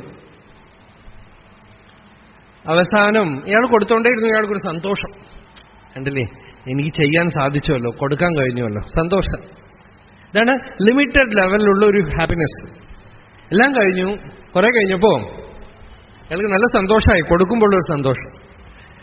കുറെ കഴിഞ്ഞപ്പോ ഈ വാങ്ങിച്ച ഭിക്ഷക്കാരിൽ ഒരാൾ പിന്നെയും വന്ന് ചോദിച്ചു. അപ്പൊ ഇയാൾക്ക് ദേഷ്യം വന്നു. താനല്ലേ വാങ്ങിച്ചോണ്ട് പോയത്, പിന്നെയും 2ാം പ്രാവശ്യം ഒന്നും ചോദിക്കണോ എന്ന് പറഞ്ഞ് കുറെ നിലവിളിച്ചു. അത് കഴിഞ്ഞ് വീട്ടിൽ പോയി ഉറങ്ങിയപ്പോ സ്വപ്നത്തിൽ ഗുരുവായൂരപ്പൻ വന്ന് പറഞ്ഞു, ഇതാണ് കേട്ടോ നിനക്കും എനിക്കും വ്യത്യാസം. നീ വാങ്ങിച്ച ആള് തന്നെ എൻ്റെ അടുത്ത് നഴ്സറി മുതൽ തുടങ്ങിയതാണ് ചോദിക്കാൻ. നീ പിന്നെയും വരണു, ഞാൻ പറഞ്ഞില്ല. നീ 2 രൂപ കൊടുത്തിട്ട് ഒരാൾ 2ാമത്തെ പ്രാവശ്യം ഒന്ന് ചോദിച്ചപ്പോ നിന്റെ ഉള്ളില് ഞാൻ കൊടുത്തു എന്ന് വന്നു അല്ലേ. ഇതാണ് നിനക്കും എനിക്ക് വ്യത്യാസം. അപ്പൊ കൊടുക്കുമ്പോ ഈശ്വരാർപ്പിതമാകാന്ന് വെച്ചാൽ ഈശ്വരനായിട്ട് ഇരുന്നു കൊണ്ട് പ്രവർത്തിക്കണം. എന്നുവെച്ചാൽ ഞാനായിട്ട് ഇരുന്നു കൊണ്ട് പ്രവൃത്തി നടക്കാൻ പാടില്ല. നമ്മൾ ഭഗവാന്റെ കയ്യിൽ ടൂൾ എന്ന് പറഞ്ഞു കഴിഞ്ഞാൽ ഭഗവാനാണ് പ്രവർത്തിക്കുന്നത്. ഭഗവാന്റെ പ്രവൃത്തി നിന്നിലൂടെ നടക്കണു, അത്രയേ ഉള്ളൂ. മഴ പെയ്യണ പോലെ, കാറ്റ് വീശണ പോലെ, പ്രകൃതിയിൽ പല കർമ്മങ്ങളും നടക്കണ പോലെ. അതാണ് അർജുനനോടും ഭഗവാൻ പറഞ്ഞത്, ഞാൻ പ്രവർത്തിക്കണു, നീ നിമിത്തം മാത്രമായിട്ട് തീരൂ. നിമിത്തമാത്രം ഭവസവ്യസാക്ഷ്യൻ. ഞാനാണ് ചെയ്യണത്, നീയല്ല. ഞാനാണ് നിന്നിലൂടെ പ്രവർത്തിക്കുന്നത്, നീയല്ല. നീ വെറും നിമിത്തം മാത്രം. അങ്ങനെ ആവാൻ സാധിക്കുമെങ്കിൽ ഇച്ഛയ്ക്ക് പ്രാധാന്യമേ ഇല്ല. ഇച്ഛയൊക്കെ വരും ഒരു പക്ഷെ നമ്മളുടെ ഉള്ളിൽ മനസ്സിൽ വന്നാലും നമുക്കറിയാം ഭഗവാന്റെ ഇച്ഛയാണ് നടക്കുക. ദൈ വിൽ ബി ഡൺ. ഈശ്വരന്റെ ഈശ്വര ഇച്ഛപ്പടിയാണ് കാര്യങ്ങൾ നടക്കുക, എന്റെ ഇച്ഛയല്ല. അങ്ങനെ പ്രവർത്തിക്കാൻ പഠിക്കുമ്പോ ചിത്തശോധകം, പതുക്കെ പതുക്കെ ഈ മനസ്സെന്ന് പറയുന്നത് കർമ്മം, ഫലം ഇതിൽ പെട്ടുകിടക്കുന്നത് അതിന്റെ പിടിവിട്ട് വന്ന് ഉള്ളിൽ പ്യൂരിറ്റി ഉണ്ടാവും. പ്യൂരിറ്റി എന്ന് വെച്ചാൽ ഈ മനസ്സല്ലാത്തൊരു മണ്ഡലം നമ്മളുടെ ഉള്ളിൽ വിരിയണത് കാണും. ചിത്തം ശുദ്ധമായെന്നുള്ള ലക്ഷണം എന്താന്ന് വെച്ചാൽ അധ്യാത്മ സാധനയിൽ രുചി ഉണ്ടാവും. പതുക്കെ പതുക്കെ നാമം ജപിക്കണം തോന്നും, ധ്യാനിക്കണം തോന്നും, ഉപാസനാ സംസ്കാരമൊക്കെ ഉണരും. അടുത്ത സ്റ്റെപ്പാണ്. ഈശ്വരൻ അനുഗ്രഹിക്കാൻ തുടങ്ങി എന്നുള്ളതിന് ലക്ഷണം തന്നെ ഒരു ഭഗവത്ഗീത കാണുമ്പോൾ ഒന്ന് വാങ്ങിക്കണം തോന്നും. ഭാഗവതം കാണുമ്പോൾ ഒന്ന് തുറന്നു നോക്കിയാൽ വേണ്ടില്ല. അമ്പലത്തിൽ പോകുമ്പോൾ ഒന്ന് ചെന്ന് നമസ്കരിക്കാം. ഇതൊന്നും മുമ്പ് തോന്നാത്ത കാര്യമാണ്. ഇപ്പൊ തോന്നാൻ കാരണം എന്താ? കർമ്മവിശുദ്ധി ഉണ്ടായി. കർമ്മവിശുദ്ധി എങ്ങനെ ഉണ്ടായി? ഈ മനോമണ്ഡലത്തിലിരുന്ന സ്വാർത്ഥതയോടെ പ്രവർത്തിക്കുന്നത് പോയിട്ട് ധർമ്മം എന്ന് പറഞ്ഞ് ചെയ്തു പഠിച്ചു. ഈശ്വരാർപ്പിതമായിട്ട് ചെയ്തു പഠിച്ചപ്പോ പതുക്കെ പതുക്കെ ഈശ്വരന്റെ മണ്ഡലത്തിലേക്ക് ഉയർന്നു. ഈശ്വര ശരീര സമ്പർക്കം ഉണ്ടായി. അറിയാതെ, നമുക്കറിയില്ല, പുറമേക്ക് ഈശ്വരൻ പ്രത്യക്ഷപ്പെടുകയൊന്നും ചെയ്തില്ല. പക്ഷെ നമുക്ക് അധ്യാത്മ സാധനയില് രുചി ഉണ്ടായി. ചിത്തശോധകം മുക്തിസാധകം. അപ്പൊ ആ ചിത്തശോധകവും മുക്തിസാധകവുമായ ഈശ്വരാർപ്പിതമായ കർമ്മം എങ്ങനെ ചെയ്യാം എന്നുള്ളതാണ് ഭഗവാൻ അടുത്ത ശ്ലോകത്തിൽ പറയണത്. ജഗത ഈശധീയുക്ത സേവനം അഷ്ടമൂർത്തിഭൃത് ദേവപൂജ. അതല്ലേ? ഈശ്വരപ്രീതിയിനായി ഫലമേൽപ്പിച്ചോരിച്ഛയെന്നിച്ഛയി നിഷ്കാമ്യകർമ്മം ആശയശുദ്ധി വരുത്തി ആ മുക്തിയിനായുള്ള മാർഗത്തിൽ ചേർക്കും ഓർക്ക. ഈശ്വരാർപ്പിതം നേച്ഛയാകൃതം ചിത്തശോധകം മുക്തിസാധകം.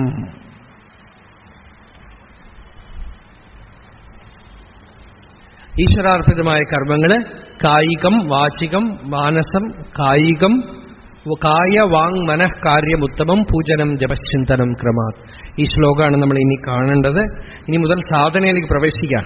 ഈ ആദ്യത്തെ 2 പ്രകരണം കുറെ വിഷമാണ്. എന്താന്ന് വെച്ചാൽ ഈ കർമ്മം എന്ന് പറഞ്ഞിട്ട് അത് അവസാനിപ്പിക്കണം. നമ്മൾ പെട്ടുകിടക്കുന്ന സംസാരമാണ് അത്. പക്ഷെ അത് വളരെ പ്രധാനമാണ്. എന്താന്ന് വെച്ചാൽ പലർക്കും ഒരു ധാരണയുണ്ട് ഈ കർമ്മം ചെയ്ത് തന്നെ അങ്ങോട്ട് മുമ്പിൽ പോയി കളയാന്ന്. ഈ സാധനയും അധ്യാത്മ സാധനയും ഭക്തിയും ധ്യാനവും യോഗവും ഒന്നും ആവശ്യമില്ല. ജ്ഞാനവിചാരമൊന്നും വേണ്ട. ഈ കർമ്മം തന്നെ നമ്മളെ പൂർണ്ണമാക്കും. കുറെ കഴിയുമ്പോൾ ഡിസൊല്യൂഷൻ ഉണ്ടാവും. പക്ഷെ ഡിസൊല്യൂഷൻമെന്റ് വരുമ്പോഴേക്കും വയസ്സായി പോകും. കർമ്മത്തിന് കുഴപ്പമുണ്ട്. അഹങ്കാരത്തിന്റെ വിത്ത് അതിനകത്ത് തന്നെ കിടപ്പുണ്ട്. അത് ഒരിക്കലും കംപ്ലീറ്റ് ആവില്ല. ഒരിക്കലും ഒരാളും ഒരു കർമ്മവും കംപ്ലീറ്റ് ചെയ്ത് സന്തോഷമായിട്ട് ഇവിടുന്ന് പോവാൻ പറ്റില്ല. മാത്രമല്ല വിനയിൻ വിളൈവ് വിളിവുറ്റു വിത്തായി. ഭഗവാൻ പറഞ്ഞു ഒരു കർമ്മം മറ്റൊരു കർമ്മത്തിനെ പ്രസവിച്ചിട്ടേ നിൽക്കുള്ളൂ. നിങ്ങൾക്ക് കാണാതെ ഒരു കർമ്മം അങ്ങനെ അവസാനിക്കില്ല. അത് അവസാനിക്കുമ്പോ അടുത്തതൊന്നിന് വിത്തിട്ടിട്ട് വാഴ പോലെ പോവുള്ളൂ, കന്നിട്ടിട്ടേ പോവുള്ളൂ. പിന്നെ വേറെ ഒരു കർമ്മം തുടങ്ങും, പിന്നെ വേറെ ഒരു കർമ്മം. എവിടെ അവസാനിക്കും? കർമ്മത്തിൽ നിന്നും നമ്മളായിട്ട് പുറത്തു വരാൻ പറ്റില്ല. ആ ഈശ്വരനെ പിടിക്കണം. രാമകൃഷ്ണ പരമഹംസർ പറയുന്ന പോലെ നമ്മള് സംസാരത്തിൽ നിന്ന് പുറത്തു വരാൻ ഭഗവാനെ വിളിക്കണമെന്നാണ്. കരയണം.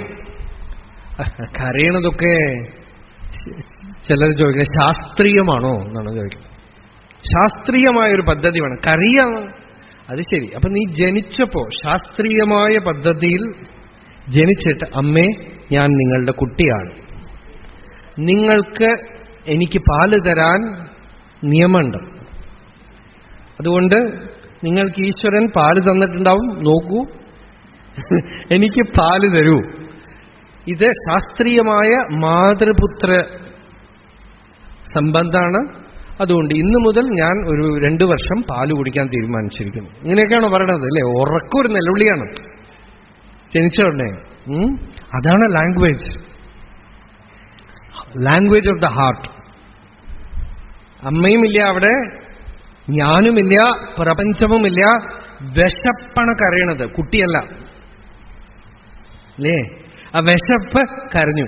അതേപോലെ ജീവന് സംസാര താപം വരുമ്പോ ആ താപം സിംപ്ലി ഹാർട്ടിൽ നിന്ന് അങ്ങനെ എക്സ്പ്രസ് ചെയ്താൽ അത് വേദനയായിട്ട് പുറത്തേക്ക് വരുമ്പോ കരഞ്ഞ ഉടനെ അമ്മയുടെ ഉള്ളിൽ പാല്. അതൊരു മിസ്റ്ററി അല്ലേ? അമ്മയുടെ ഉള്ളിൽ പാല് വരണ പോലെ ഇവിടെ വേദന വന്നാൽ ആശ്വസിപ്പിക്കാനുള്ള ശക്തി വേറൊരു സ്ഥലത്തുനിന്ന് വരും. ആ ശക്തിയെ നമ്മൾ ഈശ്വരൻ എന്ന് പറയണം. ഗർഭത്തിലിരിക്കുമ്പോ നമ്മളെ ഏത് ശക്തി സംരക്ഷിച്ച് വളർത്തിക്കൊണ്ടുവന്നു, ആ ശക്തി ജനിച്ചതോടുകൂടെ റിട്ടയർമെന്റ് ഒന്നും വാങ്ങിപ്പോയില്ല. അതിപ്പോഴും ഉണ്ട്, ഇപ്പോഴും അതാണ് പ്രവർത്തിക്കുന്നത്. പക്ഷേ ജനിച്ചപ്പോൾ നമ്മള് വലിയ ആളാവാൻ തുടങ്ങി. കുട്ടിയായിട്ടേ ഇരുന്നാൽ കുഴപ്പമില്ല. അതാണ് ഉപനിഷത്ത് പറഞ്ഞു, അറിയേണ്ടതൊക്കെ അറിഞ്ഞിട്ട് വീണ്ടും കുട്ടിയായിട്ട് തീരുക എന്നാണ്. പാണ്ഡിത്യം നിർവിദ്യ ബാല്യേന തിഷ്ഠാസേത്. അറിയേണ്ടത് അറിഞ്ഞിട്ട് ബാല്യത്തിലേക്ക് പോവാന്നാണ്. എന്നുവെച്ചാൽ കുട്ടിക്ക് എങ്ങനെ അമ്മയുടെ അടുത്ത് കംപ്ലീറ്റ് ട്രസ്റ്റ് ഉണ്ടോ അതുമാതിരി ജീവന് സത്യം ഈശ്വരനോട് പൂർണ്ണമായ ശരണാഗതി ഉണ്ടെങ്കിൽ ഭഗവാൻ നോക്കും. ഭഗവാൻ അമ്മയും അച്ഛനും പിതാഹമസ്യ ജഗതഃ മാതാ ധാതാ പിതാമഹ. ഭഗവാൻ പറഞ്ഞു, ഞാൻ അച്ഛനാണ്, അമ്മയാണ്, മുത്തശ്ശനാണ്, മുത്തശ്ശന്റെ അച്ഛനാണ്, ഗതിയാണ്, ഭർത്താവാണ്, പ്രഭുവാണ്, സാക്ഷിയാണ്, ഉള്ളിലുള്ള നിവാസമാണ്, സുഹൃത്താണ്. തനിക്ക് വേണ്ട സമയത്ത് ഞാൻ കൂടെ ഉണ്ടത്. പക്ഷേ ആ ശക്തിയെ മണത്തറിയാനുള്ള പവർ നമുക്ക് നഷ്ടപ്പെട്ടു പോയി. ആ പവർ എപ്പോ ഡെവലപ്പാവും? ഈശ്വരാർപ്പിതം നേച്ഛയാകൃതം. ഇച്ഛയുടെ മണ്ഡലത്തിൽ നിന്നും ഹൃദയമണ്ഡലത്തിലേക്ക് ഈശ്വര സമർപ്പണം ചെയ്ത് കർമ്മം ചെയ്യുന്ന ഒരു പ്ലെയിൻ, കരുണയോടുകൂടെ പ്രവർത്തിക്കുന്ന ഒരു പ്ലെയിനിലേക്ക് വരുമ്പോ, ധർമ്മം എന്നൊക്കെ പറഞ്ഞാൽ കരുണയാണ്. കരുണ എന്ന് പറഞ്ഞാൽ ഒരു വികാരമല്ല, ധർമ്മമാണ് കരുണ. ചെയ്യേണ്ടത് ചെയ്യലാണ് കാരുണ്യം. അല്ലാതെ എനിക്ക് ഇഷ്ടപ്പെട്ടവർക്ക് ഞാൻ 10 രൂപ കൊടുക്കുന്നതിൽ വലിയ കാര്യമൊന്നുമില്ല. ഇഷ്ടപ്പെട്ടവർക്ക് ആരും എന്ത് വേണമെങ്കിലും ചെയ്യും. ഇഷ്ടപ്പെട്ടവർ ഇഷ്ടപ്പെടാത്തവർ ഒന്നുമില്ലാതെ ഹിതം മാത്രം ചിന്തിക്കാനുള്ള പവർ ഒരാളുടെ ഉള്ളിൽ ഡെവലപ്പ് ആകുമ്പോഴാണ് ഹൃദയം എന്ന് നമ്മൾ വിളിക്കുന്നത്. അല്ലാതെ വെറുതെ ഒന്ന് കണ്ടപ്പോൾ ഒരു വിഷമം തോന്നി കരഞ്ഞ് ഒന്നും കൊടുത്തു എന്ന് വെച്ചാൽ അത് വികാരം മാത്രമാണ്. ഋഷികളിൽ ഉണ്ടാവുന്ന ആ ശക്തിവിശേഷം ലോകത്തിന് മുഴുവൻ ഹിതം വരണമെന്ന് ചിന്തിച്ചുകൊണ്ട് ഭാഗവതത്തിൽ പറഞ്ഞത്, വ്യാസൻ അചിന്തയത് ജഗതഃ പരം ഹിതം അമോഘ പ്രഭു. ഒരിക്കലും വിഫലമാകാത്ത സങ്കല്പശക്തിയോടുകൂടി ആ പ്രഭു ലോകത്തിനു മുഴുവൻ ഹിതം വരണമെന്ന് ചിന്തിച്ചു. അതെങ്ങനെയാ വരിക നോക്കൂ. അങ്ങനെയുള്ള വ്യക്തികളെ കാണുമ്പോഴാണ് നമുക്ക് വിശേഷണം കാണുക, പ്രത്യേകത കാണുക. എന്താന്ന് വെച്ചാൽ നമ്മളുടെ ഭാര്യ, നമ്മളുടെ കുട്ടികൾ, നമ്മളുടെ കുടുംബം, ആ സർക്കിൾ വിട്ട് പോവാൻ അറിയാതെ ഒരു മഹാപുരുഷൻ തനിക്ക് ഒരു സംബന്ധമില്ലാത്ത ഒരാളെ നോക്കി കണ്ണീര് വിടുമ്പോ അത് ആണ് ഈശ്വരൻ. അതാണ് ഈശ്വരത്വം എന്ന് പറയുന്നത്. അത് സാധാരണ വ്യക്തിക്ക് സാധ്യമല്ല. നമ്മൾക്ക് ഫസ്റ്റ് പേഴ്സണും സെക്കൻഡ് പേഴ്സണും വിട്ടു പോകാൻ പറ്റില്ല. നമ്മളുടെ മൂവ്മെന്റ് മുഴുവൻ ഐ ആൻഡ് യു ആണ്. I is first person and you is related person. എനിക്ക് സംബന്ധമുള്ള ആള്, എനിക്ക് സംബന്ധമേ ഇല്ലാത്ത വേറെ ഒരാൾക്ക് എന്തെങ്കിലും സംഭവിച്ച തേർഡ് പേഴ്സൺ, അത് എനിക്കൊന്നും ആവില്ല. പക്ഷേ മഹാപുരുഷന് തേർഡ് പേഴ്സൺ ആത്മാവായിട്ട് തീരണമെന്ന് നമ്മൾ പറയണ്ട് അല്ലേ? ഒരു സംബന്ധം, അവൻ ആത്മാവാണെന്ന് പറഞ്ഞാൽ അവന് വരണത് ഇവിടെ ബാധിക്കുകയാണ്. വാൽമീകിക്ക് ആ കുരുവിയുടെ മേലെ, കിളിയുടെ മേലെ, ക്രൗഞ്ച പക്ഷിയുടെ മേലെ അമ്പ് വീണപ്പോ ഋഷി പെടയാണ്, മാ നിഷാദ മാ നിഷാദ. അതിനെ കരുണയെന്ന് വിളിക്കണം. അത് എവിടുന്ന് വന്നു? ഈശ്വരാർപ്പിതം ചിത്തം, ഈശ്വരൻ അർപ്പിക്കപ്പെട്ടു. ഈശ്വരനാണ് ആ വ്യക്തിയുടെ ഉള്ളിലിരിക്കുന്നത്, ജീവ അഭിമാനമല്ല. ജീവ അഭിമാനം പേരിന് ആ ശരീരത്തിൽ ഉണ്ടെന്നല്ലാതെ അവിടെ ഈശ്വരമണ്ഡലത്തിൽ നിന്നും പ്രവൃത്തി വരണു. ആ ഈശ്വരമണ്ഡലത്തിൽ നിന്നുള്ള പ്രവൃത്തിയെയാണ് ഭഗവാൻ ഗീതയില് യജ്ഞം എന്ന് പറയുന്നത്. ഈശ്വരമണ്ഡലത്തിൽ നിന്നും ബ്രഹ്മാർപ്പണം, ബ്രഹ്മഹവി, ബ്രഹ്മാഗ്നോ, ബ്രഹ്മണാഹുതം, ബ്രഹ്മൈവതേന ഗന്തവ്യം, ബ്രഹ്മകർമ്മ സമാധിന. അവിടെ ബ്രഹ്മകർമ്മ സമാധിയാണ്. എന്നുവെച്ചാൽ കർമ്മം ബ്രഹ്മമാണ്, ബ്രഹ്മം കർമ്മമാണ്, സമാധിയാണ്. സമാധി നിലയ്ക്ക് യാതൊരു ചലനവുമില്ല, പ്രവൃത്തി നടന്നുകൊണ്ടേയിരിക്കണു. പ്രവൃത്തി എവിടുന്ന് നടക്കണു? കരുണയെന്നാണ് നടക്കുന്നത്, ഈശ്വരൻ. അപ്പോ അത് ബന്ധകാരണാവില്ല, മുക്തി കാരണം എന്ന് വെച്ചാൽ മുക്തി തന്നെയാണത്, മുക്തിയുടെ ലക്ഷണമാണത്. ഈശ്വരനാണ് പ്രവർത്തിക്കുന്നത്, വ്യക്തിയല്ല. അപ്പോ ഇനി സാധനാ വിഷയമായി ഈശ്വരൻ അനുഗ്രഹിച്ചു തുടങ്ങുമ്പോൾ, ചിത്തം ശുദ്ധമാവുമ്പോൾ അധ്യാത്മസാധന രുചി തുടങ്ങും. സഹജമായിട്ട് അധ്യാത്മസാധനയുടെ ഏതെങ്കിലും ഒരു സ്ട്രീമിലേക്ക് വീഴും. ഇന്നലെ ഞാൻ പറഞ്ഞില്ലേ, ഏതോ ലണ്ടനിൽ ജനിച്ച സ്ത്രീക്ക് മുരുകൻ എന്ന് കേൾക്കുമ്പോ ഉള്ളിൽ ഭാവം വരണമെന്ന് വെച്ചാൽ ആ ഭാവമണ്ഡലം തുറന്നിരിക്കണം. ചിലരൊക്കെ ചോദിക്കുന്നുണ്ട്, ഞാൻ ജപം ചെയ്യണം, പക്ഷെ എന്ത് നാമമാണ് ജപിക്കേണ്ടത്? ഇനി ആയിട്ടില്ല, സ്ട്രീം തുറന്നില്ല. ഇഷ്ടദേവത പോലും ഉള്ളിലുള്ള അന്തര്യാമി പറയും. ഡോക്ടർ പോയാൽ ഒരേ രോഗത്തിന് പല മരുന്ന് കുറിച്ച് കൊടുക്കണ്ടേ? അതുപോലെ സാധനാവിഷയങ്ങൾ, ഉപാസനാ മണ്ഡലമും ഒരു സാധകന് സമയത്തിൽ അനാവൃതമായിട്ട് തീരും, തുറക്കപ്പെടും.